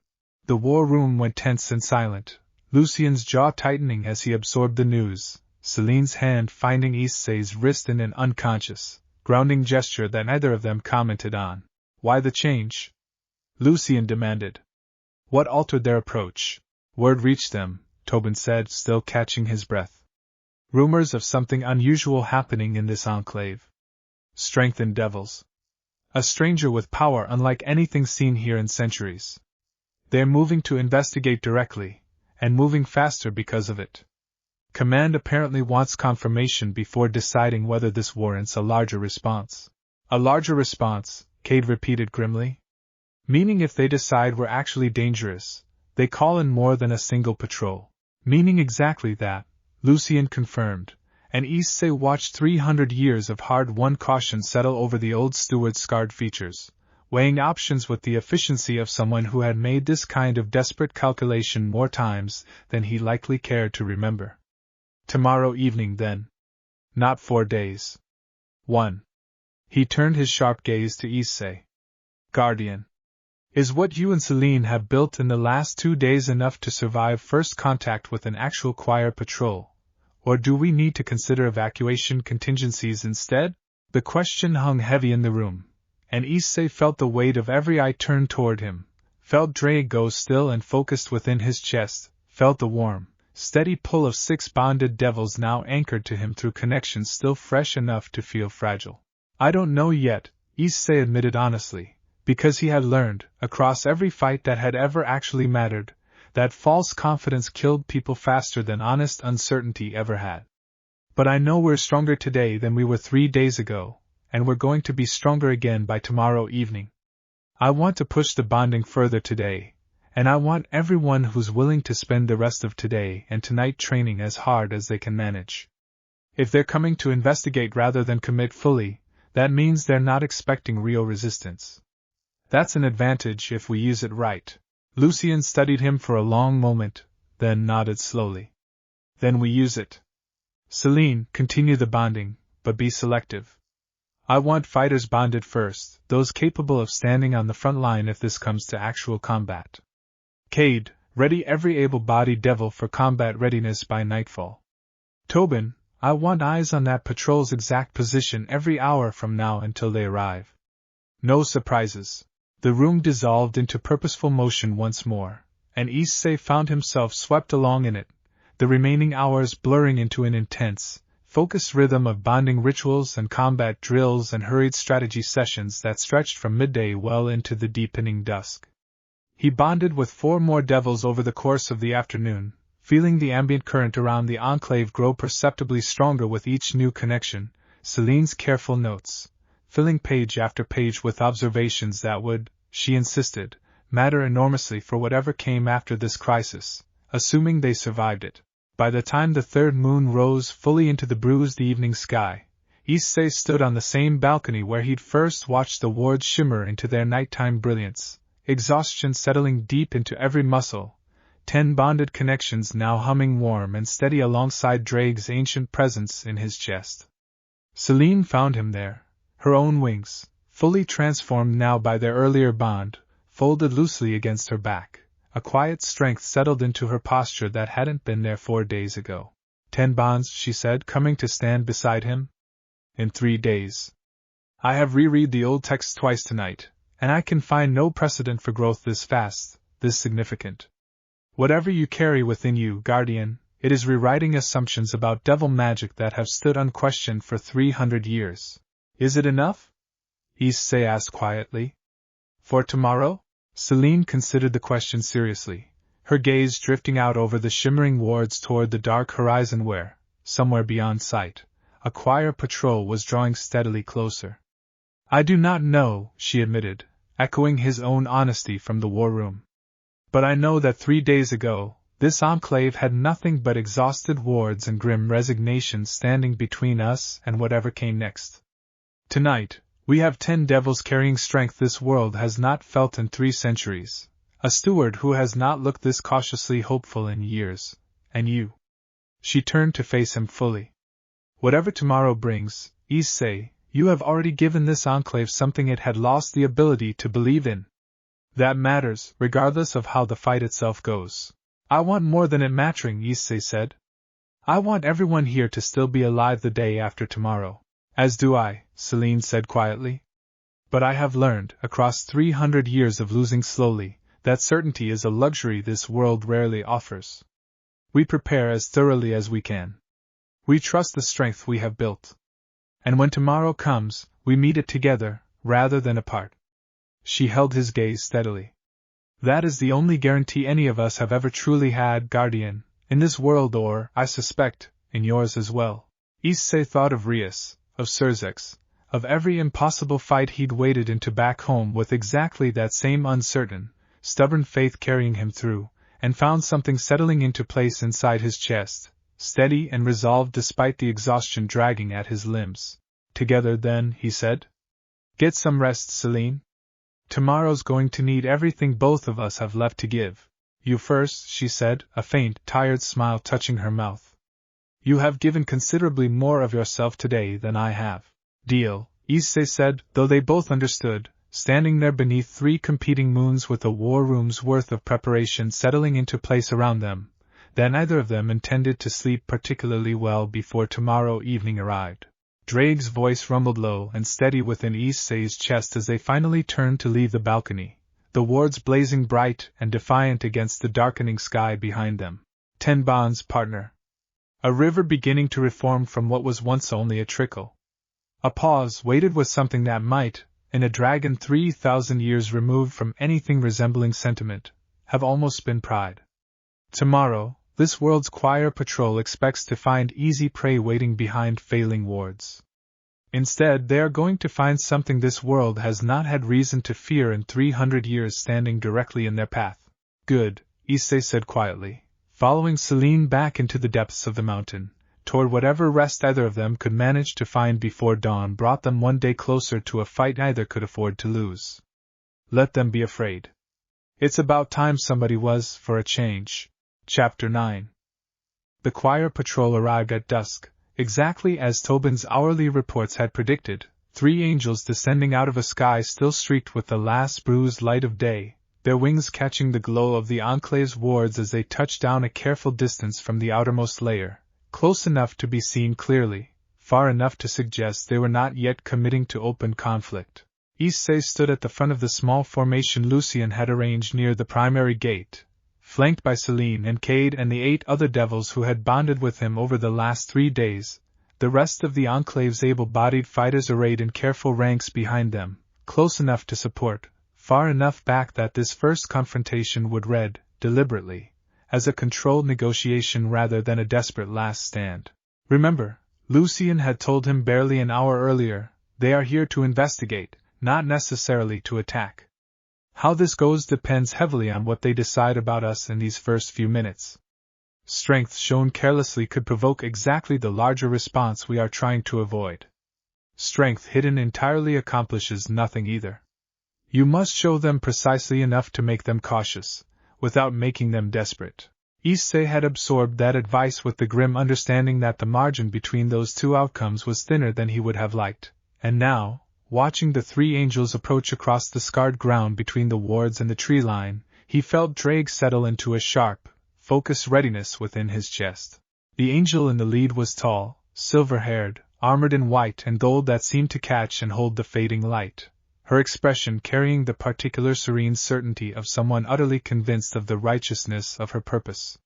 She stopped a dozen paces from the ward's edge, her 2 companions flanking slightly behind her, and studied the assembled devils with an assessing, almost clinical gaze. I am Ariel, of the choir's 4th wing, she said, her voice carrying easily across the distance, calm and measured. We have come to investigate a significant magical disturbance detected 3 days past. I would speak with whoever leads this enclave. Lucien stepped forward, his scarred face carefully neutral. I am Lucien Ashgrave, steward of the Obsidian Court. You are welcome to state your business, though I will remind you this enclave operates under the standing treaties recognized by your own choir command. Treaties that permit our investigation of unusual magical activity within any devil territory, as I recall them, Ariel said unbothered. and this territory has produced activity unusual enough to warrant direct attention. Ward disturbances powerful enough to register 3 enclaves distant.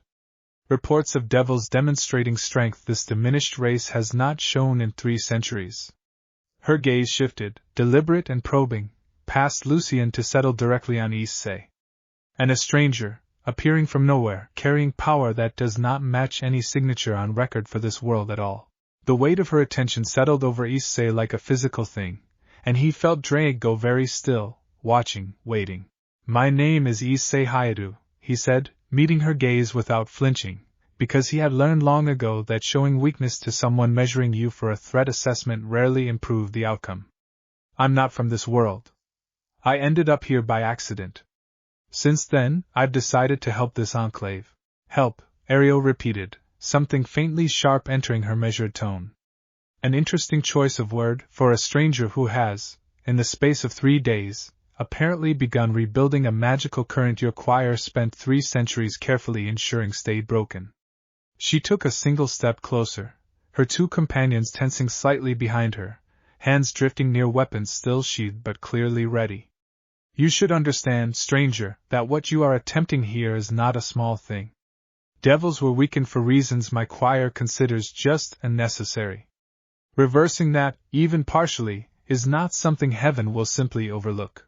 "With respect," Issei said, and he made sure his voice carried the same calm, level certainty Ariel's had, "I don't really care what heaven decided was just 300 years ago. I've seen a world where devils and angels and every other faction found a way to exist without one side hunting the other to the edge of extinction. That balance is possible. I've lived it. What's happening here isn't justice. It's just a very long, very patient massacre, and I'm not going to stand by and let it keep happening if I can help it." A murmur rippled through the assembled devils behind him, something fierce and startled and hopeful all at once, and Ariel's serene composure flickered, just slightly, something calculating entering her gaze as she studied him more closely. "You speak with considerable conviction, for someone who arrived in this conflict 3 days ago," she said. "Do you understand what you are inviting, stranger, by standing here making such claims? My report of this encounter will reach choir command regardless of how this conversation ends. If they decide this enclave represents a genuine, growing threat to the balance we have maintained for 3 centuries, the response that follows will not be a single investigating patrol." "Then let your command decide," Issei said. "But before you make that report, maybe ask yourself something first. In 300 years of hunting devils to near extinction, has that actually made your world safer? Or has it just meant 300 years of grief on one side and empty righteousness on the other, with nothing actually solved?" The words landed heavier than Issei had entirely intended, and for a long moment, Ariel said nothing, her composed expression cracking just slightly around something that looked, unexpectedly, like genuine consideration rather than immediate dismissal. "That," she said finally, quiet enough that only those closest could hear it clearly, "is not a question I am accustomed to being asked so directly." She studied him a moment longer, something shifting behind her serene eyes, some calculation Issei couldn't fully read. "I will make my report as observed fact, stranger, without embellishment or exaggeration. What choir command decides from it is beyond my authority to determine. But I will say this." Her gaze swept once more over the assembled devils, over their strengthened wings, their steady, unwavering formation, before returning to Issei. "Whatever you are building here, it is unlike anything my choir has encountered in 3 centuries of maintaining this world's balance. That alone will draw far more attention than a single patrol, regardless of how carefully I phrase my report." "I understand," Issei said. "And I'm not going to stop building it." Something almost like respect flickered briefly across Ariel's face, quickly smoothed away beneath her practiced serenity. "Then I suspect, stranger, that we will meet again, under circumstances considerably less restrained than this one." She inclined her head, a formal, measured gesture, and turned, her 2 companions falling into step behind her as they retreated back toward the tree line, wings unfurling in preparation for flight. Steward Ashgrave. "My report will be filed within the day. I would recommend preparing this enclave for whatever attention it draws in the days following." They rose into the darkening sky and were gone within moments, leaving the assembled devils standing in tense, uncertain silence beneath 3 competing moons, watching the space where the angels had disappeared with expressions caught somewhere between relief and dawning apprehension. "Well," Kate said finally, breaking the silence with a short, unsteady laugh. "That could have gone worse." "It could also go considerably worse very soon," Lucien said grimly, though there was something in the set of his shoulders that suggested even he had expected a far more immediate and violent confrontation than the one that had just concluded. "Guardian, whatever you said to her, it bought us time rather than costing it. I do not know if that will hold once her report reaches choir command in full. But it is more than I expected from a first contact, and I will take it." Issei felt the tension finally begin to drain from his shoulders, exhaustion rushing back, and now that the immediate threat had passed, Drake's presence settling into something thoughtful and quietly approving within his chest. "That was well handled, partner," the dragon said. "Though I suspect you have just guaranteed this conflict grows considerably larger before it grows any smaller." "Yeah," Issei murmured back, watching the space in the sky where 3 angels had vanished, feeling the first day of what he already understood would be a very long fight settle fully onto his shoulders. "I know. But at least now they know we're not just going to lie down and let it happen quietly anymore." Around him, the gathered devils were beginning to break formation, murmuring excitedly amongst themselves, the tension of the last hour giving way to something cautiously jubilant, disbelief mixing with relief in equal measure. Kate clapped a hand on Issei's shoulder, hard enough to stagger him slightly, grinning despite the exhaustion visible in his own posture. "You stood there and talked back to a choir angel like she was just another training partner," Kate said, shaking his head. "I don't think I've ever seen anyone do that and walk away still breathing. Grandfather's going to want to hear every word of it, and he's not going to believe a bit of it until I swear on our bond that it's true." "I wasn't trying to be brave," Issei admitted. "I just meant what I said. Every word of it." "That's exactly why it worked," Yara said, approaching with the quiet, steady authority she carried in everything she did, her strengthened wings folded loosely against her back. "Conviction that isn't performance is rare enough that even angels notice the difference. I have watched braver speeches than yours fail because everyone in the room could tell they were rehearsed for effect. Yours wasn't." She studied him a moment longer, something maternal and approving in her weathered expression. "My sons would have liked you, Guardian. They believed in exactly that kind of stubborn honesty, right up until the day it wasn't enough to save them." Her voice caught only slightly on the admission, quickly steadied. "I am glad, for once, that it seems to have been enough today." Issei didn't know how to answer that, the weight of her grief and her hope both resting heavily in the same handful of words, so he simply reached out and clasped her hand, the bond between them humming faintly warm at the contact, and let that stand in for whatever words felt inadequate to offer instead. Celine came to stand beside him, her strengthened wings folded loosely against her back, watching the same empty sky with an expression that mixed cautious relief with something steadier, more resolved. 300 years, she said quietly, and today is the first day anyone has stood in front of a choir patrol and made them actually stop and think, rather than simply comply or die. She looked at him, something warm and fierce in her gaze now.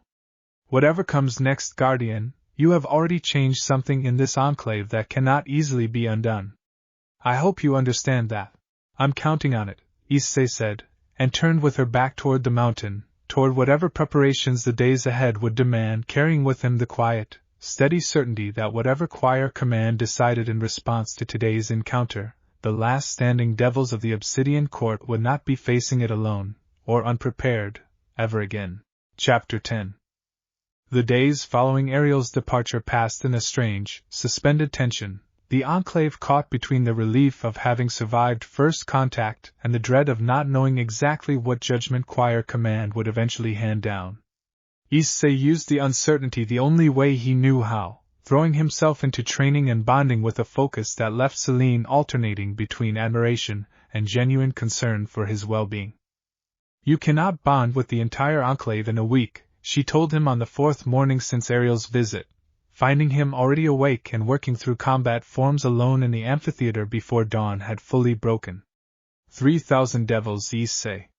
Even if your strength allows it eventually, your body has limits, and I would rather not discover them by watching you collapse mid-ritual. I know, Issei said, not stopping his forms, though he slowed enough to acknowledge her properly.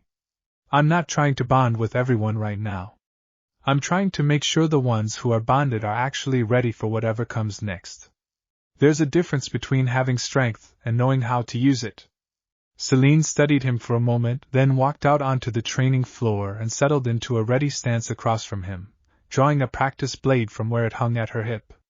Then let me help you make sure of it properly, rather than exhausting yourself training alone before the sun has even risen. They sparred as the 3 moons faded and the bruised sky slowly lightened toward its version of dawn, and Issei found himself genuinely impressed by how much Celine's fighting had sharpened in the days since their bond, her movements carrying a confidence and reach that hadn't been there when he'd first watched her walk into his chamber a week ago. She was not Cade's kind of fighter, all aggressive momentum and restless energy. She fought the way she did everything else, carefully, deliberately, each strike considered before it was thrown, and Issei had to work harder than he expected to keep pace with the calculated precision of her attacks.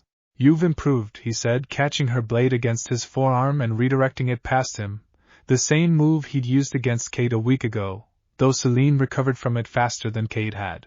I have had considerable motivation, Celine said, disengaging and resetting her stance. 300 years of learning to fight with a trickle of strength teaches a certain kind of discipline. Having an actual river to draw from now simply means that discipline finally has enough fuel to matter. She struck again, faster this time, and Issei found himself genuinely pressed to block it cleanly. I do not intend to waste this second chance being anything less than the fighter I always should have been. They continued for another hour, the training ground gradually filling around them as other devils arrived for their own morning drills, several pausing to watch the Guardian and the Steward's chosen war mage spar with an intensity that had clearly become something of a fixture in the Enclave's daily rhythm over the past week. By the time they finally called a halt, both breathing hard, sweat-soaked despite the cool morning air, a small crowd had gathered, and Cade among them wore an expression of open, delighted approval. You two keep this up, he called out, and half the Enclave's going to start placing bets on who wins these mornings. I would win, Celine said immediately, sheathing her blade with a small, satisfied smile. You're saying that because I let you catch that last strike, Issei said. I am saying it because it is true, and because you are a poor liar about your own effort levels, Celine said, and the answering laugh that broke out of Issei surprised even himself, some of the tension of the last 4 days easing out of his chest in a way training alone had failed to accomplish. The moment was interrupted by Tobin, arriving at a dead run across the training ground, and the easy warmth of the morning evaporated instantly at the look on the young scout's face. Steward wants everyone in the war room, Tobin gasped out. Now. Choir Command's response just arrived. The walk to the war room felt longer than it should have, the training ground's warmth replaced by a tight, apprehensive silence that spread through the gathered devils as word passed from one to another. By the time Issei reached the war room itself, it was already crowded, Lucien standing at the head of the table with a scroll in hand, his scarred face carefully unreadable in a way that told Issei more than any expression could have. Choir Command has responded to Ariel's report, Lucien said without preamble, once the room had settled into tense, expectant quiet. Their assessment is, in their words, cautious. They have not authorized an immediate large-scale strike against this enclave, citing insufficient confirmed threat to warrant violating standing treaty terms outright. A ripple of relief passed through the room, quickly tempered by the grim set of Lucien's jaw, which made it clear the news was not entirely good. However, he continued, they have authorized what they are calling an observation period. Choir forces will maintain a heightened presence in this region for the next month, monitoring this enclave's activity closely. Any further significant growth in devil strength, any indication that what happened here might spread to other enclaves, will trigger immediate reassessment, and Choir Command has been explicit that a reassessment under those circumstances would very likely result in the large-scale response we avoided today. A month, Kate said slowly. They're giving us a month before deciding whether to actually commit to wiping us out. Essentially, yes, Lucien said. Which means we have a month to decide what we do with that time. continue building strength cautiously, and risk drawing exactly the response we are trying to avoid. Or hold steady, consolidate what we have gained, and hope that caution alone is enough to convince Choir Command this enclave does not represent the threat they fear. His gaze settled on Issei. Guardian. This decision affects you more directly than anyone else in this room. What is your counsel? Issei felt the weight of the question settle over him, the same weight he'd felt standing in this room a week ago, except heavier now, informed by everything he'd seen and built and risked in the days since. He thought of Yara's tears, of Petra's disbelieving laughter, of Ariel's serene, dangerous calm and the genuine consideration that had flickered briefly behind it when he challenged her righteousness directly. We don't hold steady, he said finally. Not because I don't understand the risk of continuing to grow. I do. But holding steady means accepting that this enclave stays exactly as strong as it is right now, forever, hoping that's enough to survive whatever comes next. I don't think it is. I think if we stop now, we're just delaying the same slow ending this world has been grinding toward for 300 years, except now we'll have shown Choir Command exactly how much stronger devils could become, and given them every reason to make sure it never happens again more thoroughly than before. Then what do you propose instead? Lucian asked, though something in his tone suggested he already suspected the answer. We grow smarter, not just faster, Issei said. We use this month not just to keep bonding and training, but to figure out how to do it in ways that don't show up as obviously on whatever wards or sensors the choir uses to monitor us. We reach out, carefully, to the other 11 enclaves, and see if this is something that can spread beyond just the Obsidian Court, quietly, before Choir Command even realizes how far it's already gone.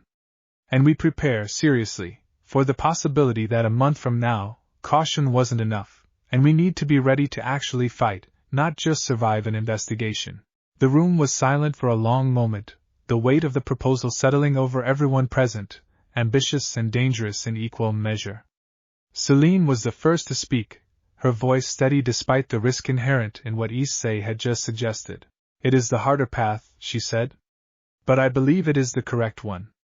Caution alone has bought this enclave 300 years of slow decline.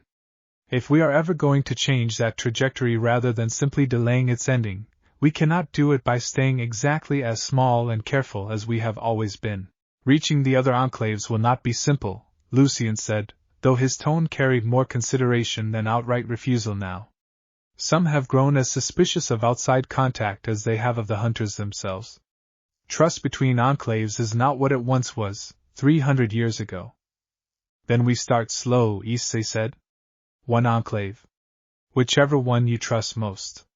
We show them what's possible here, the same way I showed this enclave.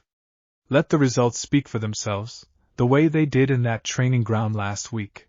Lucian studied him for a long moment, and something in the old steward's expression shifted, settling into a decision that Issei could see cost him considerably, given 300 years of hard-learned caution weighing against it. The Ember Reach Enclave, Lucian said finally. 2 days' flight from here, smaller than us, led by a woman I have trusted since before the failure weakened either of our territories significantly. If any enclave beyond our own might be willing to risk what you are proposing, it is hers. He rolled the scroll closed with a decisive motion. I will send word requesting a meeting. Guardian, Celine, you will accompany me when it is arranged. The rest of this council will continue our preparations here, both strengthening what we have built and ensuring it does not become visible enough, too quickly, to trigger exactly the response we are trying to outmaneuver. The room dissolved once more into purposeful motion, orders given and received, the enormous scope of what Issei had just proposed settling into the practical, grinding work of actually attempting it. Celine fell into step beside him as they left the war room, her expression thoughtful, weighing something. You realize, she said quietly, once they were beyond the immediate crowd, that what you just proposed is not simply a plan to save this enclave anymore. If it works, if the Ember Reach Enclave agrees, if this truly spreads beyond a single training ground, you are describing something considerably larger than that. You are describing the beginning of an actual reversal, after 300 years of only ever losing ground. Yeah, Issei said, feeling the weight and the promise of that realization settle over him in equal measure. I know.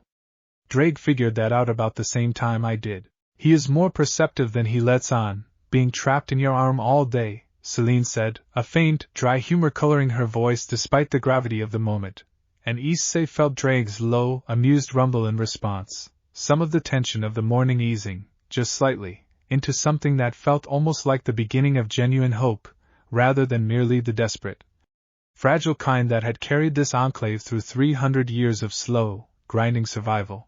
One enclave, Issei said, mostly to himself, watching the shimmering wards blaze faintly against the pale morning sky as they walked.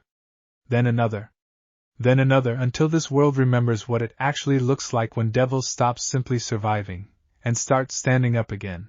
That is either an extraordinarily ambitious plan, Celine said, or an extraordinarily necessary one. Maybe, Issei said, echoing the words she'd offered him a week ago, in a library full of half-forgotten books and grief. There isn't as much difference between those two things as this world has learned to believe.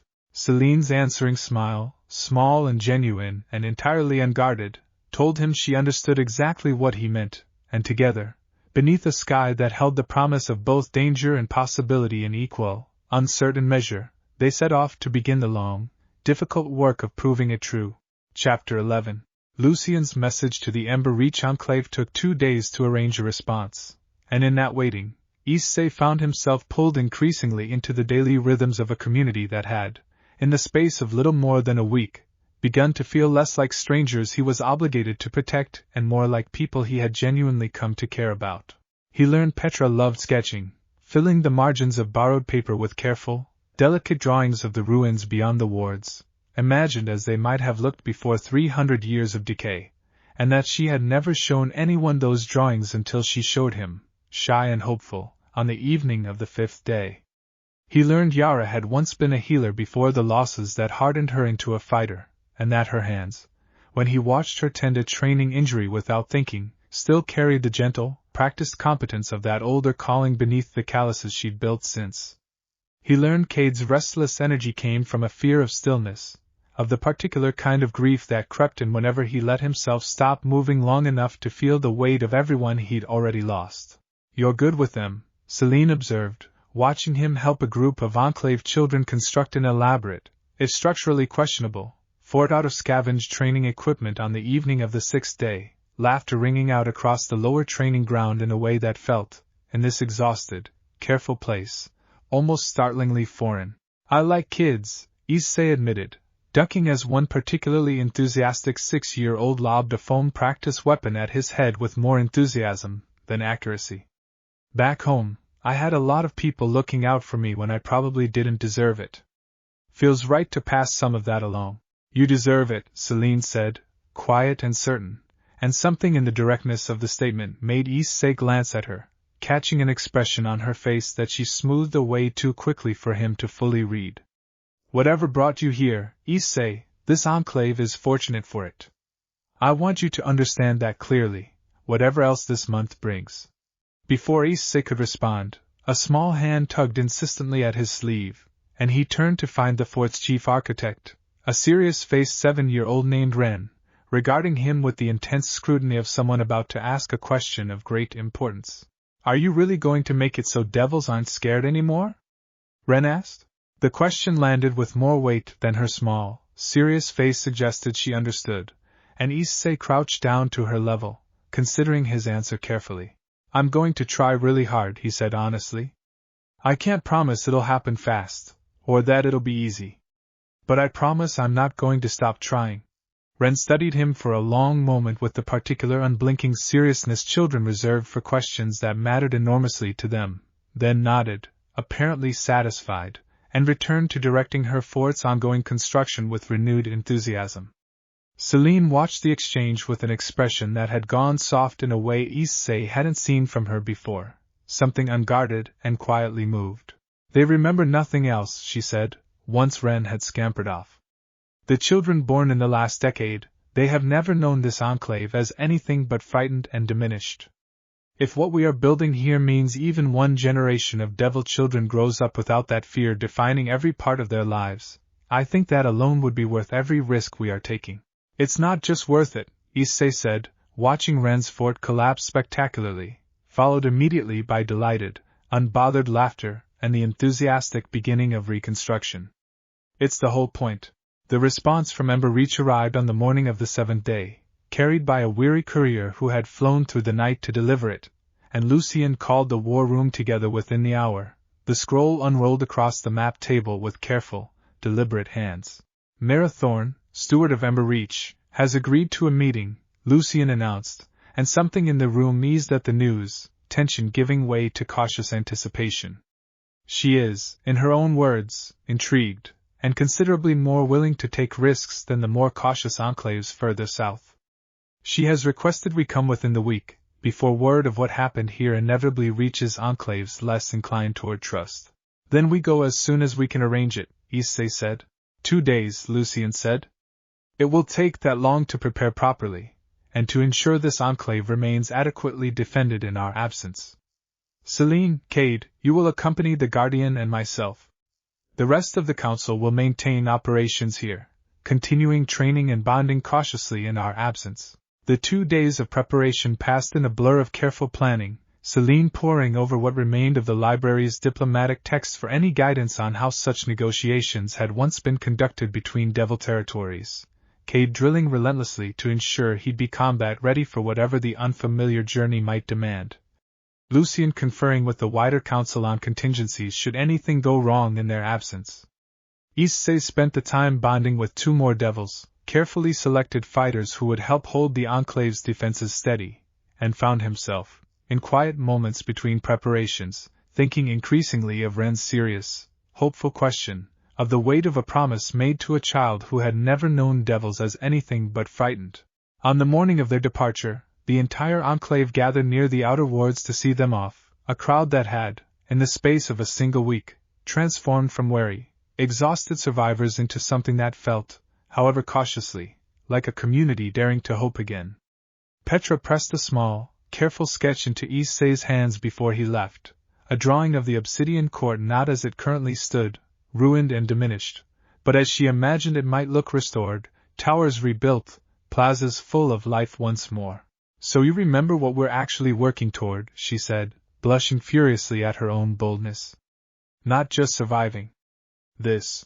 Issei looked at the careful, hopeful lines of her drawing, at the imagined future it represented, and felt something settle firmly into place inside his chest, resolve sharpening into something unshakable. I'll remember, he promised, tucking the sketch carefully away. I'll bring it back to you finished someday. I mean that.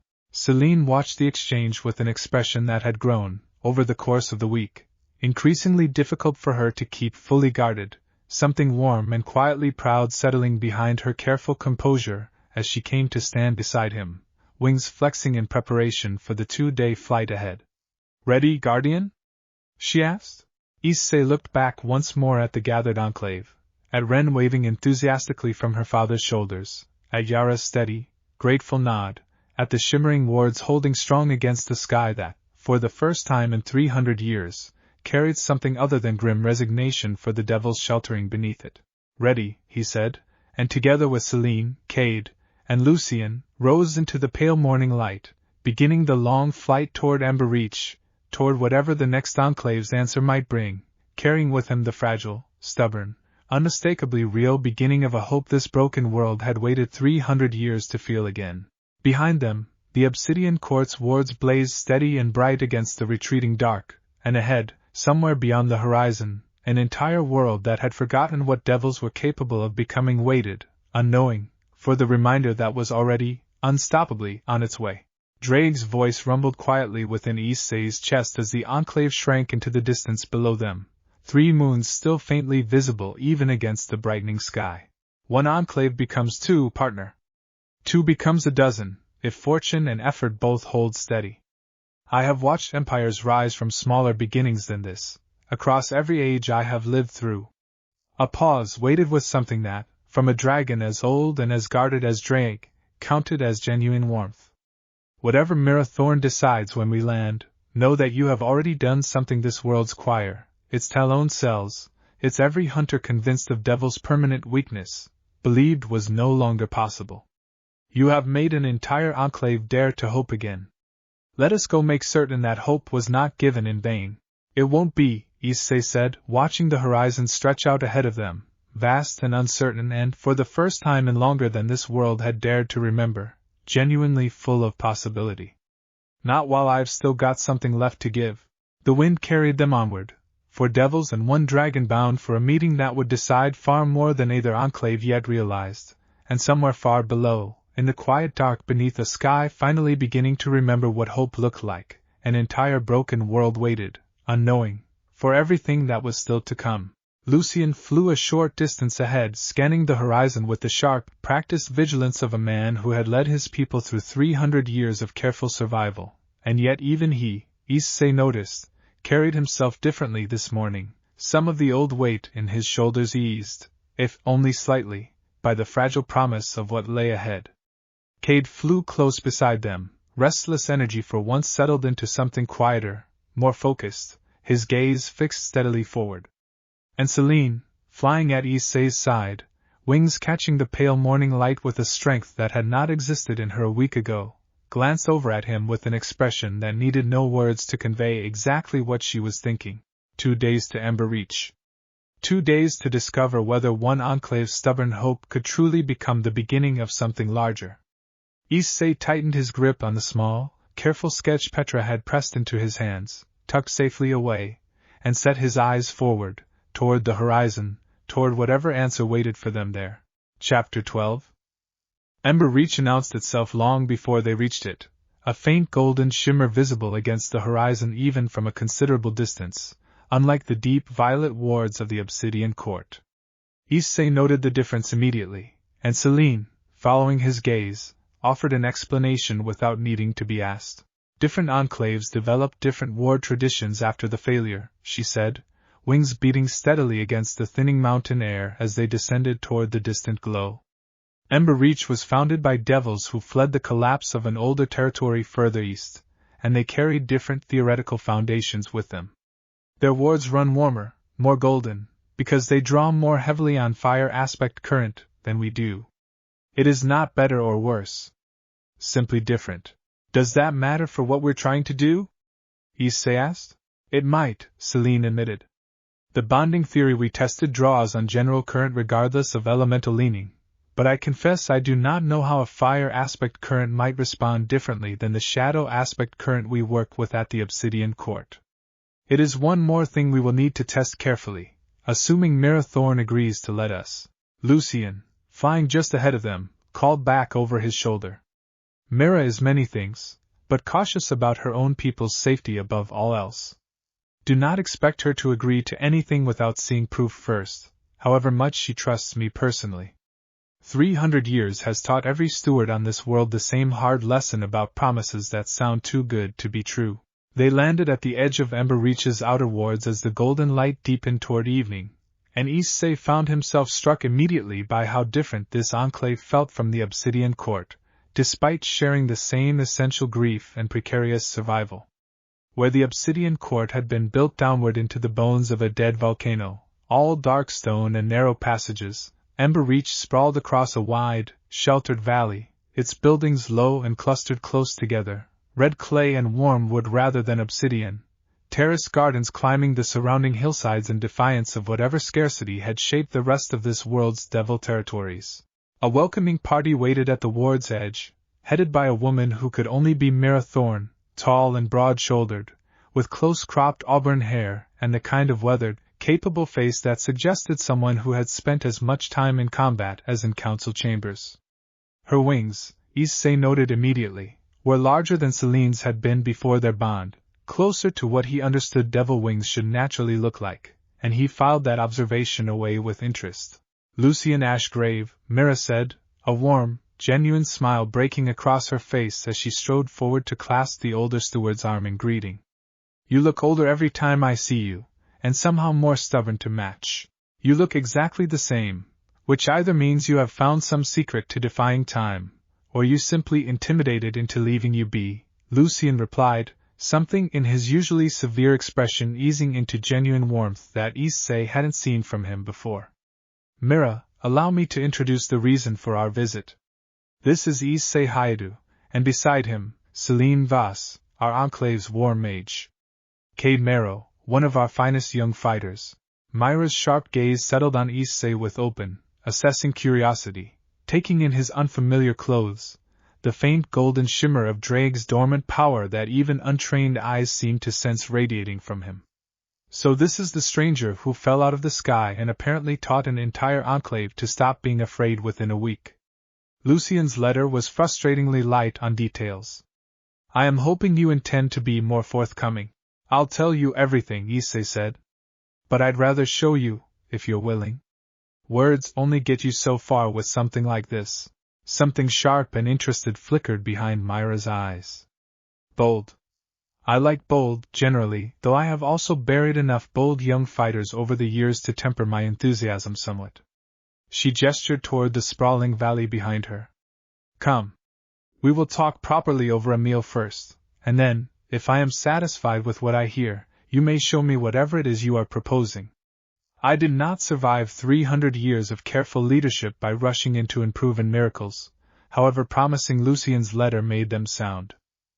The meal that followed was held in a wide, open pavilion at the heart of Ember Reach, long tables filled with a modest but genuine spread of food, dozens of curious devils gathering at a respectful distance to watch the visitors with open, wary interest.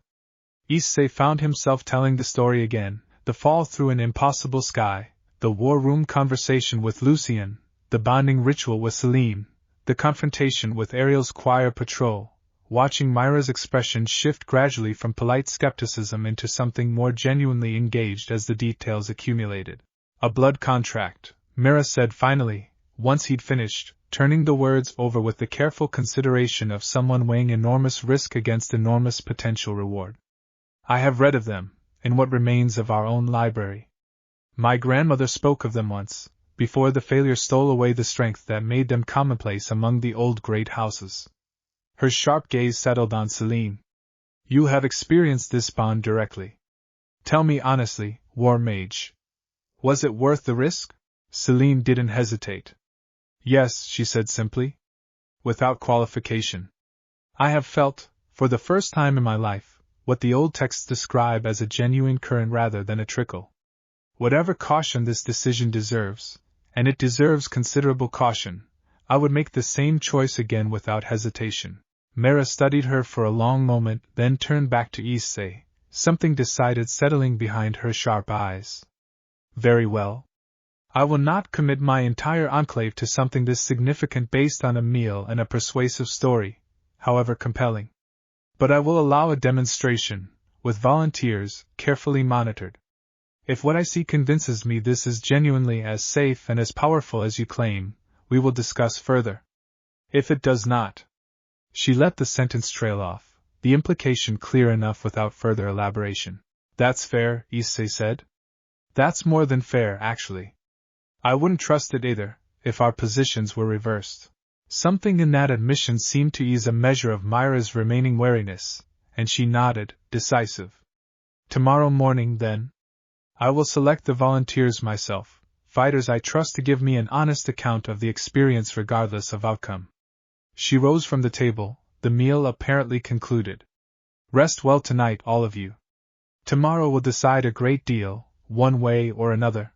As the gathering dispersed, Issei found himself approached by a young devil who had been sitting near the edge of the pavilion throughout the meal, listening with an intensity that stood out even among the generally curious crowd. He was perhaps Issei's own age, lean and quick-eyed, with the restless energy of someone who spent more time observing than speaking. You really believe this can spread, the young man said without preamble, once the immediate crowd had thinned. Not just help one enclave. Actually spread, enclave to enclave, until it matters on a scale big enough to change how this whole world works. I have to believe it, Issei said. Otherwise, what's the point of starting at all?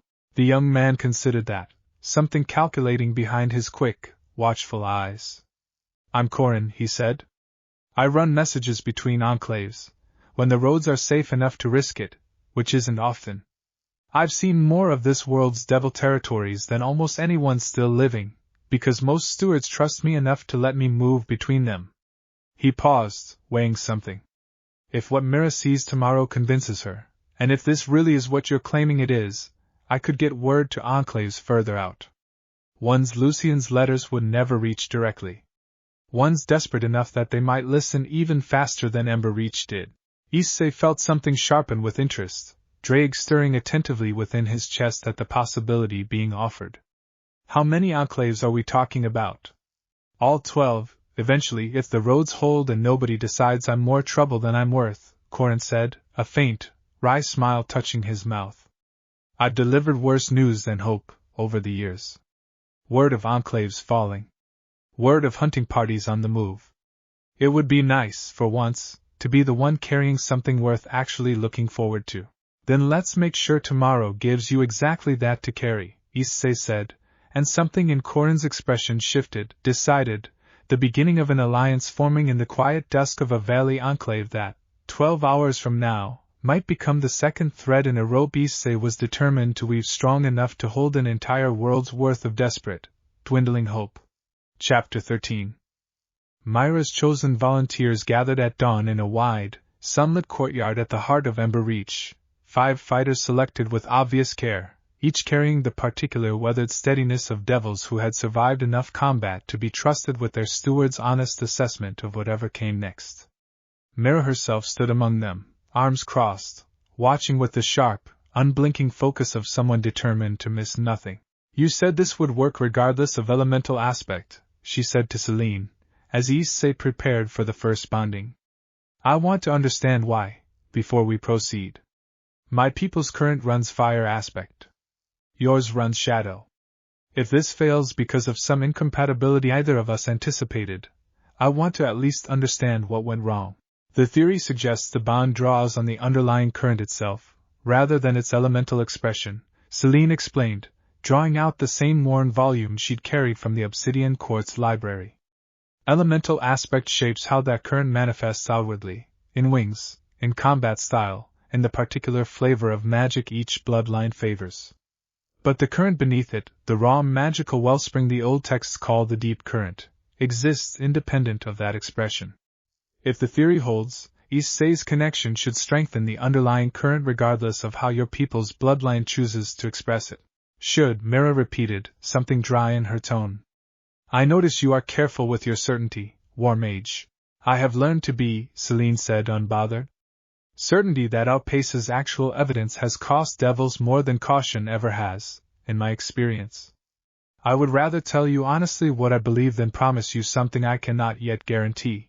Something in that answer seemed to settle whatever remaining reservations Mira carried, and she nodded, gesturing toward the first volunteer, a broad-shouldered fighter named Dax with scars along one forearm that spoke of some old, hard-fought battle. Begin, then? Carefully. The bonding proceeded much as it had at the Obsidian Court, though Issei found himself paying closer attention this time to the subtle differences Celine had warned him might emerge. Dax's wings, when the connection settled, darkened and strengthened as Cade's and Petra's had, but the light that flickered around them carried a warmer, amber tint rather than the golden shimmer Issei had grown accustomed to, and Dax himself let out a startled, wondering laugh as he flexed newly capable muscles. I feel like I could fly straight to the sun, he said, turning to Mira with open astonishment. Steward, this is real. Whatever this is, it's real. Myra's careful composure cracked, just slightly, something hopeful and hard-won breaking through as she watched Dax test the limits of his strength and form. Continue, she said, voice steadier than her expression. All 5, if he can manage it. Issei could manage it, though by the time the 5th bond settled into place, exhaustion had begun dragging heavily at his limbs, sweat soaking through his shirt despite the cool morning air. Celine watched him with visible concern, her hand finding his shoulder in a steadying gesture as the last volunteer, a quiet, sharp-eyed woman named Ilsa, examined her newly transformed wings with quiet, overwhelmed wonder. That is enough for today, Celine said firmly, echoing Drake's own insistent warning rumbling within Issei's chest. You have proven what needed proving. Do not overextend further to satisfy anyone's remaining curiosity. Mira, watching the exchange, nodded slowly, something settled and decided in her expression now. Agreed. I have seen enough. She turned to address the small crowd that had gathered to watch, her voice carrying easily across the courtyard. 5 of our own, strengthened beyond anything this enclave has produced in 3 centuries, in the span of a single morning. I do not need further proof of what this offers. Her gaze shifted to Issei, something like genuine respect settling behind her sharp eyes. Guardian. I am prepared to discuss what a formal alliance between Ember Reach and the Obsidian Court might look like, built around what you have shown us here today. But I want to be direct about the cost as well as the benefit, because I suspect you already understand it, and I would rather we face it honestly together than pretend it does not exist. The choir's observation period, Issei said. If this spreads to a second enclave, that's exactly the kind of growth they warned would trigger a larger response. Precisely, Mira said.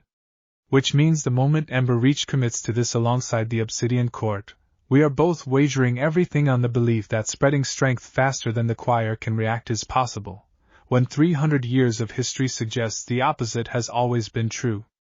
I do not make that wager lightly.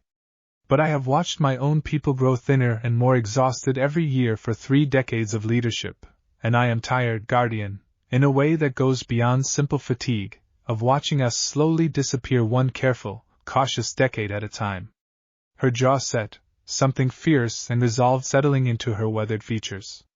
I would rather risk everything on a chance at actually changing our trajectory than continue managing our decline with dignity until there is nothing left of us to manage at all. Then we do this together, Issei said. Carefully, like we discussed. Quiet growth where we can manage it, and preparation for the alternative if quiet isn't enough to keep us under the choir's notice. Mira extended her hand, and Issei clasped it, the formal gesture settling into place with a weight that felt, in that sunlit courtyard, considerably larger than the simple handshake it appeared to be from the outside. Then Ember Reach stands with the Obsidian Court, Mira said, loud enough for the gathered crowd to hear clearly, and something in the courtyard shifted at the declaration, murmurs of astonishment and hope rippling outward through the assembled devils in a wave that Issei suspected, watching Korin's sharp, satisfied smile from the edge of the crowd, would carry considerably further than this single valley by the time the sun set again. Lucian, watching the exchange with visible relief easing the tension from his scarred features, stepped forward to clasp Myra's arm once more. 2 enclaves is a considerably stronger beginning than 1, old friend. I confess I did not expect you to commit this quickly, even knowing your usual willingness to gamble when the cause justifies it. I did not commit quickly, Mira corrected, a wry, tired smile touching her mouth. I committed after 300 years of watching for exactly this kind of opportunity, and refusing to let caution cost us the chance when it finally arrived. There is a difference, Lucian, between recklessness and recognizing when the wager has finally shifted in your favor. Korin approached as the crowd began to disperse, excited murmurs still rippling through the gathered devils, his expression carrying the same sharp, calculating satisfaction Issei had noted the evening before. I'll leave within the hour, he said quietly, for Issei's ears alone. There are 3 enclaves within reasonable flying distance that might listen, if I carry word of this alongside Myra's endorsement. Desperate enough to take the risk, cautious enough not to do anything foolish with the information in the meantime. I'll start there. Be careful, Issei said. If word of this spreads too fast, too visibly, that's exactly what draws the choir's larger response. I have spent years learning how to move quietly between enclaves that would rather nobody know they still exist at all, Korin said, something confident and capable settling into his usual restless energy. Careful is my specialty, Guardian. Leave the quiet spreading to me. You focus on making sure what you're offering is worth spreading in the first place. As Korin departed within the hour, exactly as promised, Issei stood at the edge of Ember Reach's golden wards, watching the young messenger's small, quick form disappear toward the horizon, and felt Drake's presence settle into something thoughtful and cautiously optimistic within his chest. 2 enclaves, partner, the dragon murmured. And already the beginning of a 3rd, 4th, perhaps 5th conversation being carried outward by a young man who has spent years learning exactly how to move unseen through a world built to hunt devils to extinction. I confess, this is moving faster than even my optimism anticipated. Good, Issei said quietly, watching the last trace of Korin's flight vanish against the pale morning sky. Faster is exactly what we need, if we're going to outrun whatever the choir decides to do once that observation period runs out. Celine came to stand beside him, her own gaze following the same empty horizon. Something quietly proud and determined settled into her expression now that hadn't been there a week ago, in a library full of old, half-forgotten grief. One enclave becomes two, she said, echoing the words he'd offered her before their departure.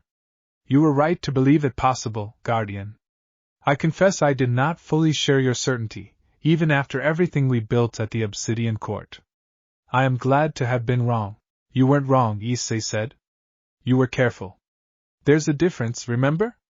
Mira just taught me that one too. Celine's answering smile, warm and genuine and entirely unguarded, told him she understood exactly what he meant, and together, beneath the golden light of Ember Reach's strengthened wards, they turned back toward the Valley Enclave's heart, toward the considerable work still remaining before this fragile, spreading hope could become something strong enough to withstand whatever this broken world's oldest, most patient hunters decided to send against it next. Chapter 14. The return flight to the Obsidian Court carried a different weight than the journey out had, the uncertain hope of a proposal not yet tested replaced by the harder, more grounded satisfaction of an alliance actually forged. Issei found himself watching Lucien throughout the 2-day flight, noting the way the old steward's usual careful composure had eased into something that looked, for the first time since Issei had met him, almost like genuine optimism. You and Mira go back a long way, Issei said during a rest stop on a windswept ridge midway through their journey, the 3 moons already beginning to rise despite the sun not yet having fully set, the sky's usual layered strangeness settling over them once more. Further than either of us likes to admit, some days, Lucien said, a faint, tired smile touching his scarred face. We trained together, before the failure. I was barely more than a boy, full of the same certainty about devil strength that you carry now, before I watched 300 years grind that certainty down into whatever caution you have seen me carrying since. He studied Issei for a long moment. You remind me somewhat of who I was, before all of it. I had forgotten, I think, how that particular kind of certainty felt from the inside, until you fell out of that impossible sky and reminded this entire enclave what daring to hope for something better actually looked like. I'm sorry you had to forget it in the first place, Issei said quietly. Do not be, Lucien said. The forgetting kept my people alive long enough for you to arrive and remind us it was worth remembering again. There is no shame in the caution that survival demanded, even if I am grateful, more than I can easily express, that circumstances have finally allowed room for something more than caution alone. He rose, wings flexing in preparation to continue their flight. Come. 2 enclaves stand together now.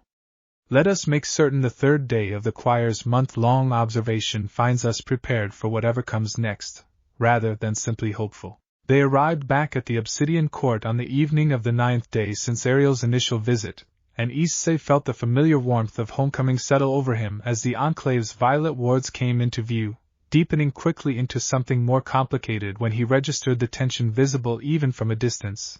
Devils gathered in tight, anxious clusters near the outer gate rather than the relaxed activity he'd expected to find.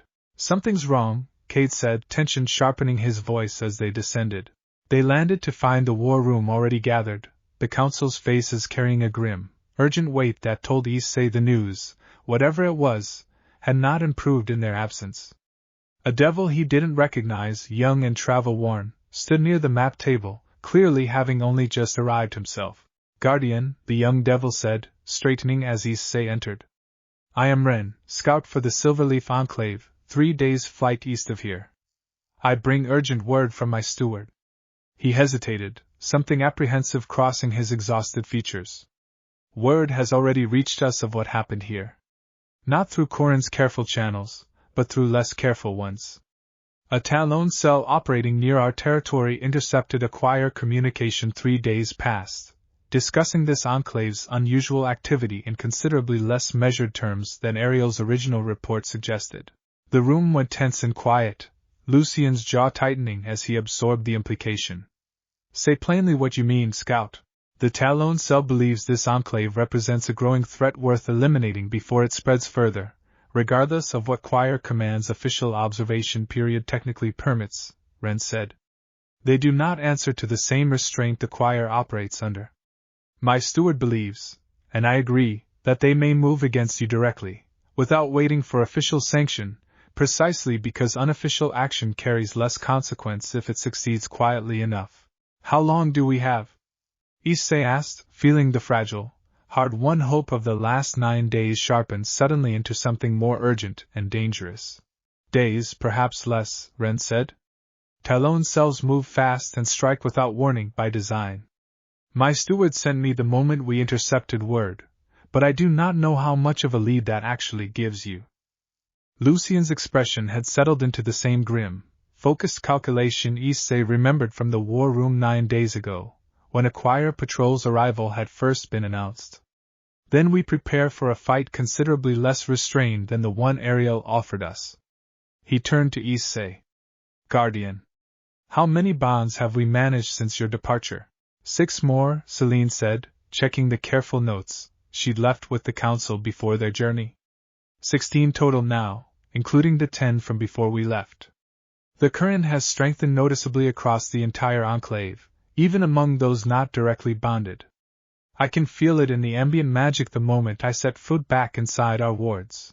16 bonded fighters, and an enclave's worth of strengthened general current, Lucien said, weighing the numbers with the same careful precision he brought to every decision. Against the Talon cell, moving without official restraint, potentially arriving within days. His scarred jaw set with grim resolve. It is more than we had 9 days ago. It will have to be enough, because we do not have time to build further before whatever is coming arrives. Cade, standing near the map table with his arms crossed, spoke up, something fierce and ready in his voice despite the grim news. Then we make sure it's enough. We've been training for exactly this since the moment Issei fell out of that sky. Let them come. A murmur of agreement rippled through the assembled council, fierce and determined despite the danger, and Issei felt something steady settle into his own chest alongside the familiar rush of urgency, Drake's ancient presence sharpening into focused readiness within him. Ren, Issei said, turning to the exhausted young scout. Thank you for bringing this to us. Is there anything else your steward wanted us to know? Only this, Ren said. My steward said to tell you that Silverleaf is watching closely, and that if the Obsidian Court survives what comes next, we may be willing to discuss what Ember Reach has already agreed to. Desperate as we are, we would rather see proof of survival first, given what may be about to unfold here. A faint, weary smile touched his exhausted face. No offense intended, Guardian. Only caution, born of considerable hard experience. None taken, Issei said. I'd want the same proof, in your position. As Ren was shown to quarters to rest before his return journey, the war room dissolved into urgent, focused preparation, Lucien issuing orders with the same efficient authority Issei remembered from that first morning 9 days ago, though the mood now carried a harder, more determined edge than the cautious uncertainty of that earlier crisis. Issei found himself swept immediately into strategy discussions, into hurried plans for defensive positioning, into the grim, practical work of preparing an entire enclave for a fight that might arrive with little to no warning. Late that night, exhausted from the long flight and the immediate scramble of preparation that had followed it, Issei finally found a quiet moment on the familiar balcony overlooking the enclave's shimmering wards, Celine joining him after a similarly long stretch of urgent work. 9 days, she said quietly, watching the violet light ripple against the darkening sky. 9 days ago, you fell out of an impossible sky, and I did not yet know whether to trust you at all. Now an entire enclave stands ready to fight for something we would not have dared hope for 2 weeks past, and a second enclave has already staked its own survival alongside ours. She glanced at him, something searching in her expression. Does it frighten you, how quickly everything has changed? A little, Issei admitted, echoing the honesty he'd offered her 9 days earlier, in this same spot, beneath these same 3 moons. But I think I'd be more frightened if nothing had changed at all. If we'd stayed cautious and small and let 300 years of grinding decline just keep grinding, without ever trying to actually change it. He looked out at the shimmering wards, at the enclave settling into its own tense, determined preparation beyond them. Whatever's coming, we're facing it stronger than we would have been if we'd never tried. That has to count for something. It counts for a great deal, Celine said, quiet and certain. Whatever happens next, Issei, know that this enclave will face it as something considerably more than the frightened, diminished people we were 2 weeks ago. You have already given us that, regardless of how the coming days unfold. Drake's voice rumbled low and steady within Issei's chest, ancient and unshakable despite the uncertain danger gathering somewhere beyond the horizon. She speaks truly, partner. And I would add only this. Whatever Talon Cell believes it is hunting, moving without restraint against the target it still assumes to be weak and desperate, it has badly misjudged what it is about to find waiting for it here. A pause waited with something that, from a dragon 3,000 years removed from easy sentiment, carried real and considerable warning. Let them come. We are ready. We're ready, Issei echoed quietly, watching the wards blaze steady and defiant against the gathering dark, and beside him, Celine's hand found his, steady and warm, as together they watched the horizon for whatever the coming days would bring. Chapter 15. The Talon Cell struck on the third night, and they struck without the courtesy of announcement, or negotiation that Ariel's choir patrol had extended. Issei woke to the sound of alarm bells, distant and urgent, and was on his feet and moving before he'd fully processed what had woken him, Drake already sharp and alert within his chest, the newly formed bonds humming with sudden tension as 16 devils across the enclave startled awake to the same warning. He met Celine in the corridor outside his chamber, already dressed, a look of grim readiness settling over her features. Outer wards, she said, falling into step beside him as they ran toward the gathering point. Third layer breached already. They're moving fast, and they're not being subtle about it.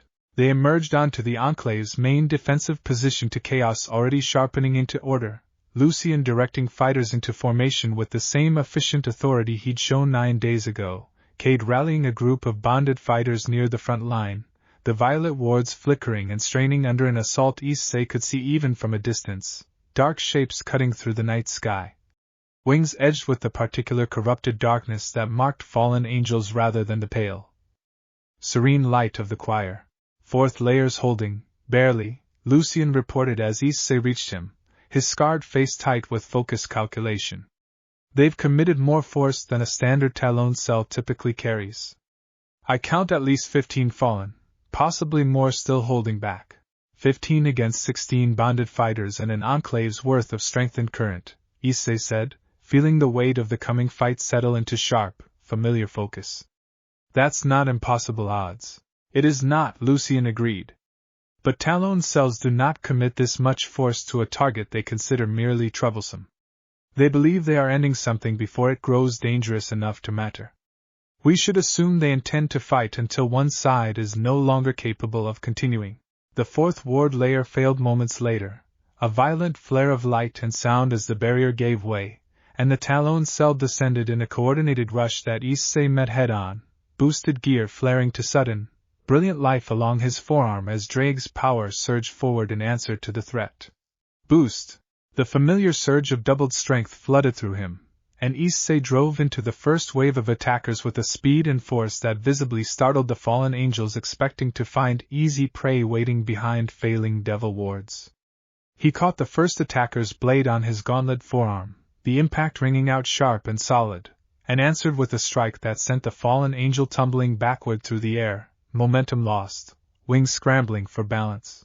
Around him, the bonded fighters met the assault with a ferocity and coordination that spoke to 9 days of intense preparation, Cade cutting through the chaos with restless, fierce energy, Yara's steady, disciplined strikes finding gaps in enemy formation with the calm precision of someone who had spent a decade honing grief into purpose. Petra's newly capable wings carrying her through aerial maneuvers that would have been impossible for her 3 weeks earlier. The Talon cell, clearly expecting the same diminished, desperate resistance every previous Devil Enclave had offered across 3 centuries of hunting, found instead a defense sharp and coordinated enough to genuinely stagger their advance. Boost! Issei's strength doubled again, and he pressed forward through the chaos toward the fallen angel who appeared to be directing the assault, a tall, severe figure with wings the color of old blood, watching the unexpected resistance with an expression that had shifted from confident anticipation into something considerably more calculating. You, the fallen angel called out, voice carrying easily over the clash of combat, are the stranger the reports spoke of. I confess, I expected considerably less resistance than this. Sorry to disappoint, Issei said, meeting the fallen angel's gaze without flinching, Drake's power humming steady and ready along his arm. You should have listened more carefully to those reports. I listened carefully enough, the fallen angel said. Which is precisely why I am here, rather than waiting for Choir Command's cautious observation period to run its slow, deliberate course. Whatever you are building, stranger, it ends tonight, before it grows into something considerably harder to unmake. He struck without further warning, faster than Issei had expected, dark energy crackling along a blade that seemed to drink in the surrounding light, and Issei met the strike with a defense that strained even his boosted strength, the impact reverberating up through his arm with bruising force. Drake, Issei murmured, feeling the fight's intensity sharpen around him. This one's serious. I noticed, partner, Drake said, something focused and unshakably calm in his ancient voice despite the danger. But you have faced considerably worse than a single frustrated fallen angel, however skilled. Boost again, and finish this before he can bring the rest of his cell to bear against you directly. Boost! The third boost flooded through him, and Issei felt the familiar, exhilarating clarity that came with pushing toward his genuine limits settle over the chaos of the fight, the fallen angel's next strike meeting a defense that no longer strained but held solid and immovable. Issei answered with a counter that drove the fallen commander backward, off balance, and pressed the advantage with the relentless, focused intensity of someone who had trained under monsters and gods and understood, with hard-won clarity, exactly how to close out a fight before an opponent could recover their footing. The fallen commander broke first, disengaging with a sharp, frustrated snarl, wings beating hard to put distance between them. This is not finished, he called out, already retreating, gathering the scattered remnants of his cell with urgent, barked commands. You have bought yourselves nothing tonight but a temporary reprieve, stranger. Choir Command will hear of this regardless of how carefully your enclave believes it can hide its growth. Then let them hear it, Issei called back, watching the Talon cell's remaining fighters disengage and scatter into the night sky, driven back by a defense they had clearly not anticipated encountering. Tell them exactly what you saw here tonight. The fallen angels retreated fully within minutes, the sound of combat fading into the tense, exhausted quiet of an enclave that had, against considerable odds, held its ground. Issei stood amid the aftermath, breathing hard, the boosted gear's light fading slowly from his forearm, and felt the full weight of the fight's intensity finally catch up with him as adrenaline began to ebb. Issei. Celine reached him first, checking him over with quick, urgent hands before satisfying herself that his injuries, while numerous, were nothing serious. Around them, the Enclave's fighters were doing the same for each other, checking wounds, confirming survivors, the tense silence of the immediate aftermath gradually giving way to the first, disbelieving murmurs of realization that they had actually held. We held, Kate said, appearing beside them with a shallow cut along one cheek and an expression of stunned, exhausted triumph. We actually held them off. 15 fallen angels, and we held. Casualties? Lucian asked, arriving with the same grim, focused efficiency he'd carried throughout the fight, though something in his scarred face had eased, just slightly, at the confirmation of their survival. Wounded, several seriously, Yara reported, already moving among the fighters with the practiced competence of her old healer's training reasserting itself despite the years she'd spent burying that calling beneath a fighter's calluses. But no dead, steward. Not one. For the first time in longer than I can remember, an enclave has faced a serious assault and lost no one. The word settled over the gathered fighters with a weight that Issei could see registering deeply, disbelief and grief and hard-won relief mixing together across dozens of exhausted, battle-worn faces. Lucian closed his eyes for a long moment, something profound and quietly overwhelmed moving behind his usually composed features, before he opened them again, steadying himself with visible effort. Then we have won something tonight considerably larger than simply repelling an attack, he said, voice carrying clearly across the gathered enclave.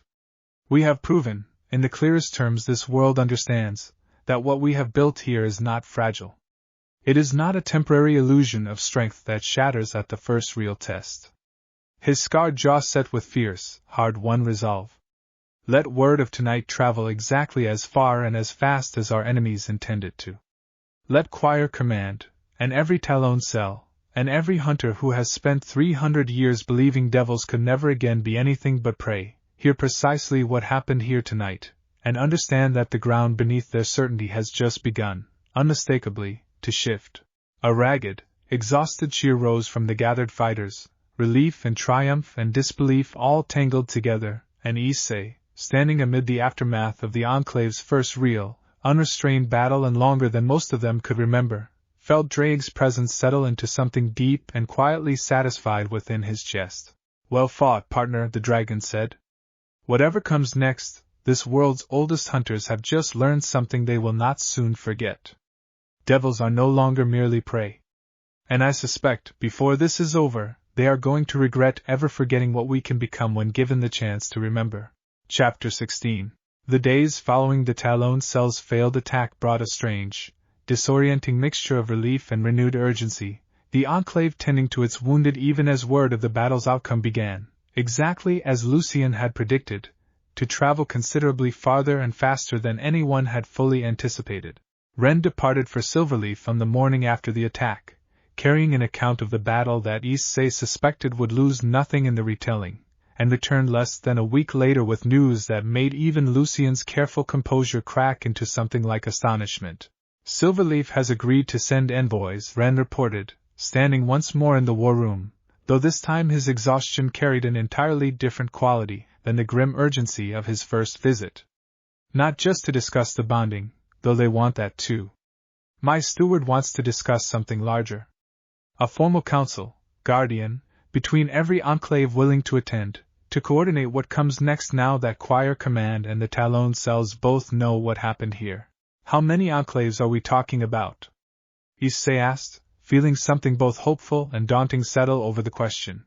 5 have responded to Corrin's outreach so far, beyond Ember Reach and Silverleaf, Ren said. 2 more are considering it carefully. Only 3 have declined outright, and even they did not close the door entirely, simply expressed considerable caution about committing before seeing more proof that this survives beyond a single dramatic battle. He offered a tired, genuine smile. Word of what happened here has traveled faster than anything I have carried in years, Guardian. Faster, I think, than even Corrin anticipated when he first set out from Ember Reach. The news settled over the war room with a weight that Issei could see registering deeply among the gathered council, the scope of what had begun as a single desperate gamble now clearly expanding into something considerably larger and more consequential than any of them had fully dared to imagine even a week earlier. A council, Lucien said slowly, testing the word's implications with obvious care. 12 enclaves, or some meaningful fraction of them, gathering openly to coordinate a unified response, for the first time since before the failure weakened us all. That is not simply expanding what we have built here. That is something considerably closer to devils remembering how to act as something larger than isolated, desperate survivors. Is that dangerous? Kate asked, though something fierce and eager beneath the question suggested he already suspected the answer wouldn't deter him regardless.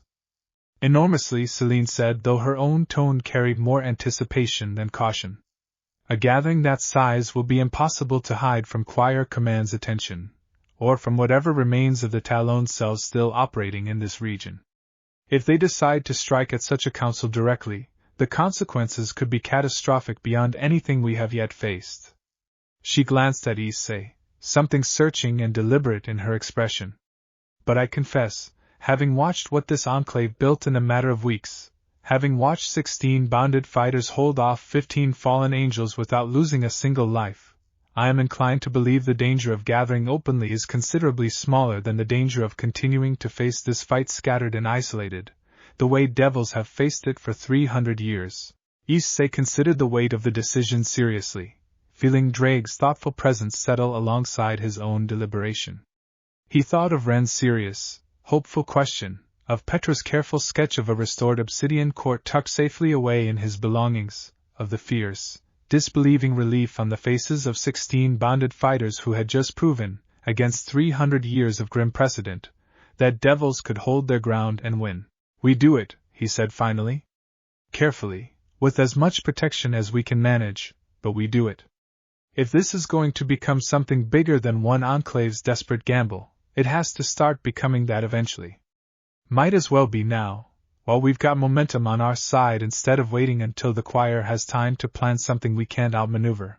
Lucien studied him for a long moment, then nodded slowly, decision settling into place with the same grave weight it had carried 9 days ago when he'd first asked a stranger fallen from an impossible sky what he was willing to give this enclave. Then we begin preparing, he said. A council of this scale will require careful coordination, secure location, and defenses considerably beyond what any single enclave could manage alone. Celine, Cade, I want you working with Ren and Corin to establish exactly how such a gathering might be arranged safely. Guardian, continue your training and bonding here, but be ready. If this council convenes, I suspect every enclave attending will want to see, directly, exactly what has made the Obsidian Court's transformation possible.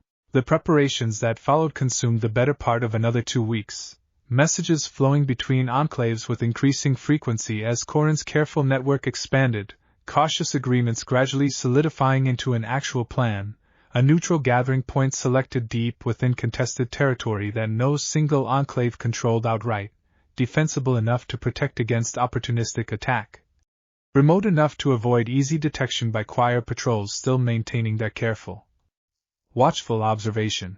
Issei spent the intervening time exactly as Lucien had instructed, continuing his own training under Cade's relentless guidance, bonding carefully with additional fighters as the Enclave's confidence and readiness continued to grow, and increasingly, in quiet moments between the grinding work of preparation, finding himself drawn into conversations with Celine that stretched later into the night than either of them probably should have allowed, given the demands of the coming days.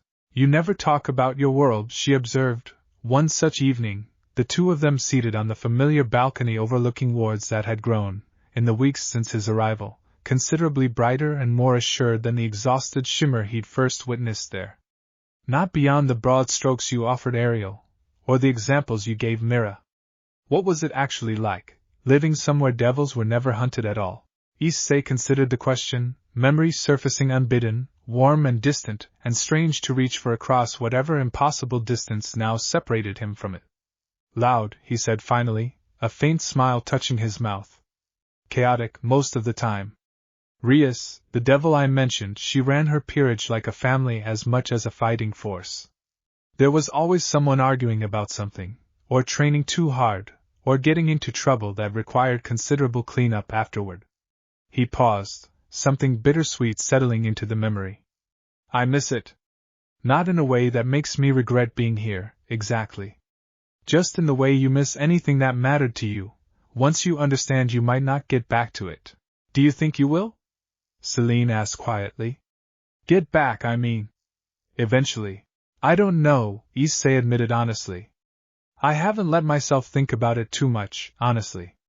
There's too much happening here that actually needs doing. He glanced over at her, something warm and genuine settling into the admission that followed. And it's not like I've been sitting around missing home without finding things here worth caring about too. This enclave. You. It's not the same as what I left, but it's not nothing either. Celine held his gaze for a long moment, something unguarded and quietly moved crossing her usually composed features, before she looked away, out toward the shimmering wards, a small, genuine smile touching her mouth despite the deflection. That is either a very kind thing to say, she said, echoing words she'd offered him weeks earlier, or a very honest one. I find, increasingly, that I no longer see much difference between those two things, where you are concerned. Good, Issei said. Because I meant every word of it. They sat together in comfortable, companionable silence as the 3 moons rose fully into the deepening sky, the Enclave's violet wards blazing steady and bright behind them, and somewhere beyond the horizon, in territories still deciding whether to trust the fragile, spreading hope that had begun with a single stranger falling out of an impossible sky, an entire broken world continued its slow, uncertain turn toward a council that would, in the weeks to come, decide far more than any of them. Yet fully understood. 3 enclaves stood ready. 5 more considered.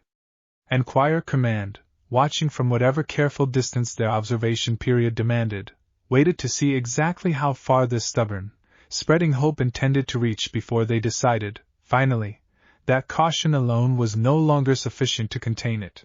Issei intended to make certain, whatever that decision eventually became, that it arrived too late to matter. Chapter 17.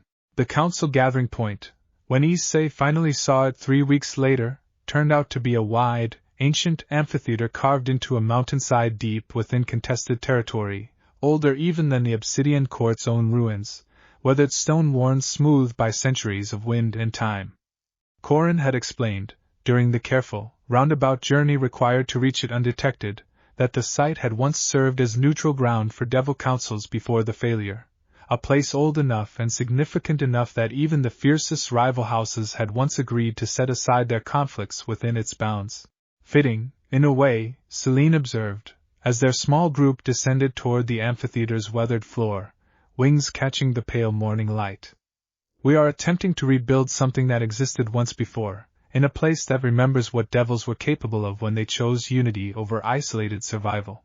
The gathering, when they arrived, already carried a weight and scale that made the enormity of what Issei had set in motion suddenly, vividly concrete. Delegations from 7 enclaves had assembled by the time Lucien's group arrived, stewards and their chosen representatives clustered in wary, curious groups across the ancient amphitheater floor, the air thick with the tension that mixed cautious hope with the hard, practiced wariness of people who had survived 300 years by trusting almost nothing offered freely. Marathorn greeted them first, striding across the weathered stone with the same warm, capable confidence Issei remembered from Emberreach. 7 enclaves, she said without preamble, falling into step beside Lucien. More than even Korin's optimistic estimates suggested might actually commit to showing up in person. Whatever you started with that boy of yours, old friend, it has clearly traveled further and faster than any of us anticipated. He is not mine to claim credit for, Lucien said, though something in his tone carried unmistakable pride nonetheless. But I will agree the momentum has exceeded my own expectations considerably. The council convened within the hour, stewards and representatives arranging themselves across the amphitheater's ancient tiered seating while Issei stood near the center, acutely aware of dozens of assessing, curious, wary gazes settling on him from every enclave present. Ren's steward from Silverleaf, a severe, silver-haired woman named Thessaly, spoke first, her voice carrying the particular sharp skepticism of someone who had traveled considerable distance still deciding whether the risk had been worthwhile. We have all heard the accounts, she said, addressing the gathered council directly. A stranger falling from an impossible sky. A bonding ritual unused in 3 centuries, suddenly restored. A Talon cell repelled without a single devil life lost, for the first time in longer than any enclave present can properly remember. Her sharp gaze settled on Issei.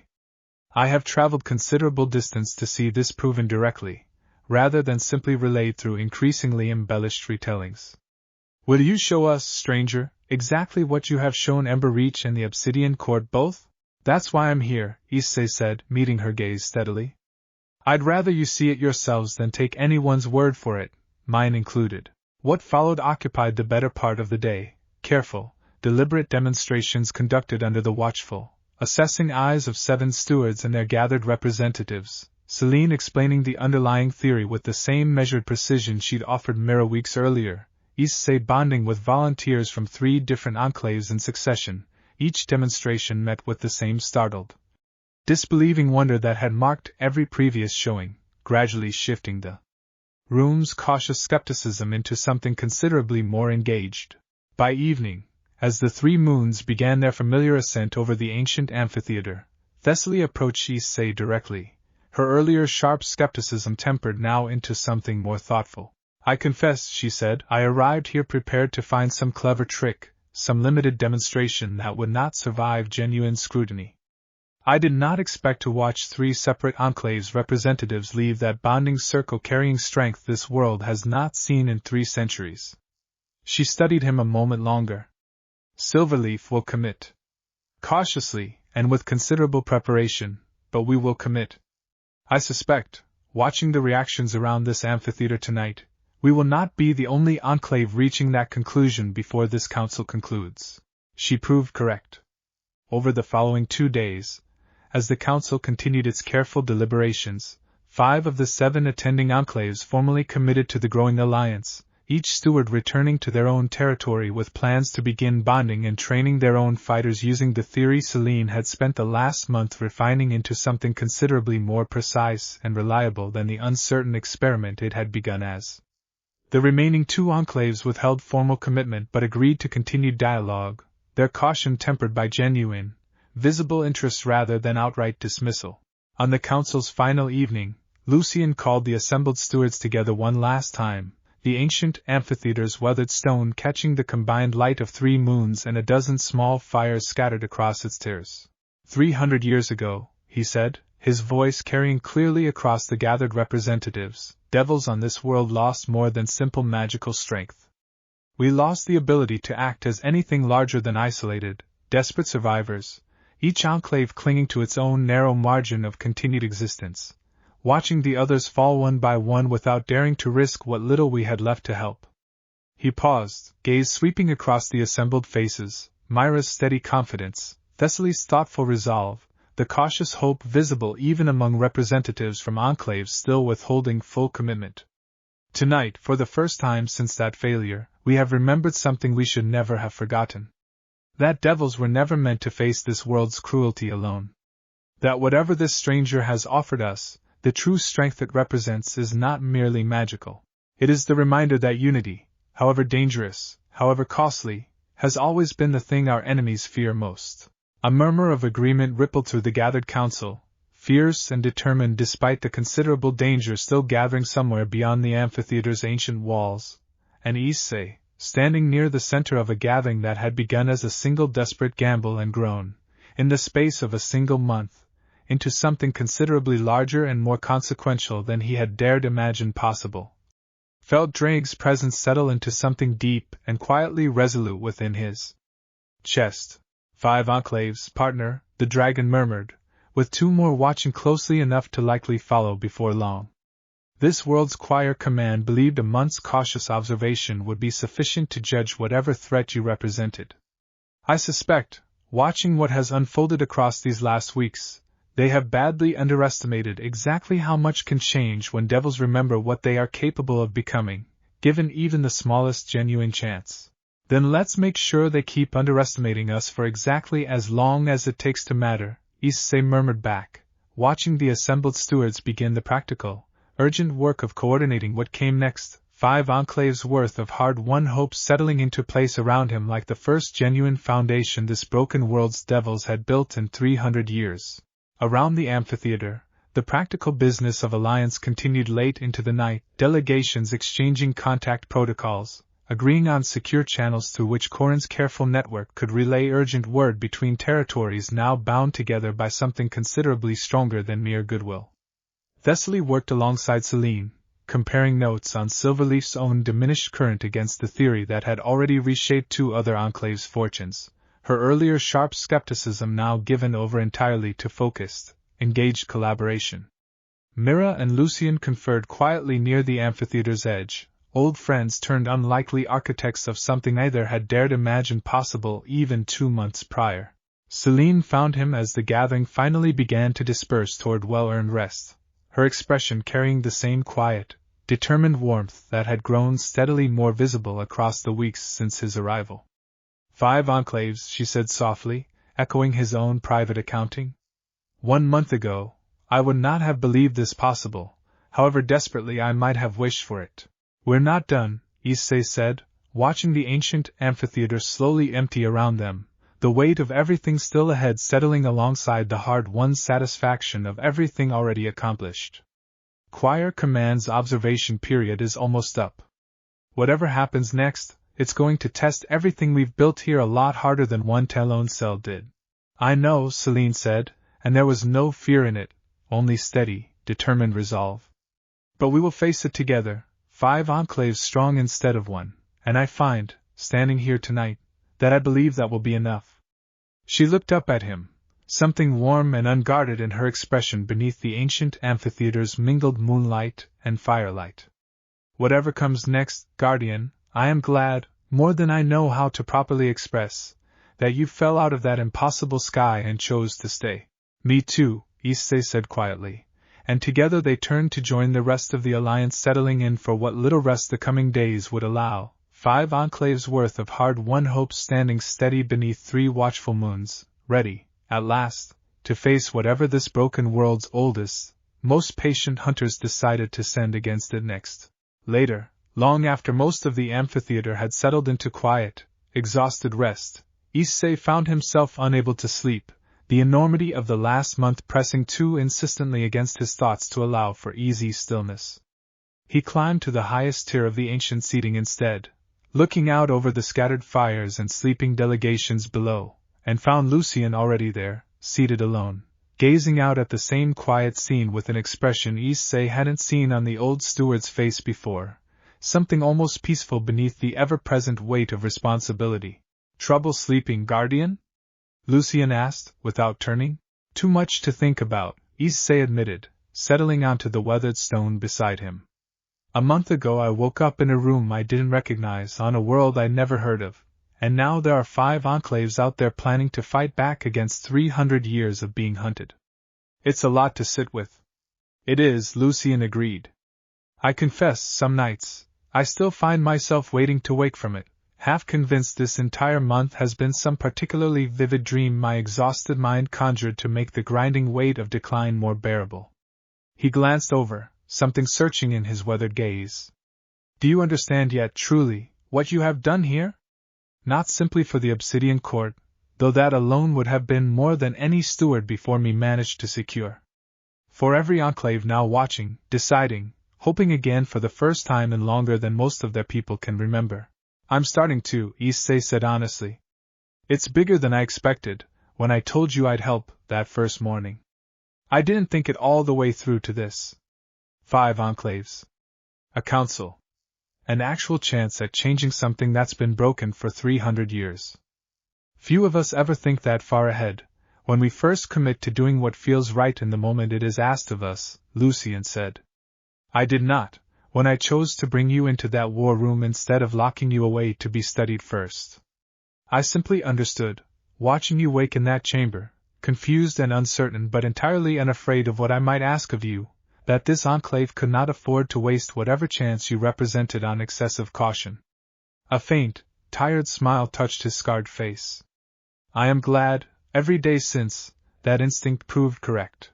They sat together in comfortable silence for a while longer, watching the scattered fires below slowly burn down toward embers, the 3 moons continuing their slow, familiar arc across the bruised and starless sky. "Get some rest, guardian," Lucien said finally, rising with the careful, deliberate movement of a man who had carried considerable weight for considerable time. "Tomorrow we begin the harder work of turning tonight's hope into something that survives contact with whatever choir command decides, once their observation period finally runs its course. You will need whatever strength you can gather for what comes after." "I know," Issei said, watching the old steward make his way back down toward the sleeping camp below. "I'm ready for it." "I believe you are," Lucien said, pausing at the edge of the tier to look back at him one final time.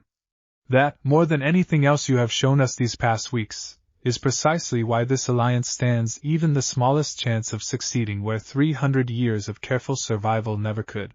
He continued on, leaving Issei alone atop the ancient amphitheater's highest tier, and Issei sat there a while longer, watching the moons complete their patient arc, feeling Drake's steady, familiar presence settle alongside his own quiet resolve, until exhaustion finally pulled him down toward whatever rest the night still had left to offer before the coming days demanded everything he had to give once more. Thanks for listening.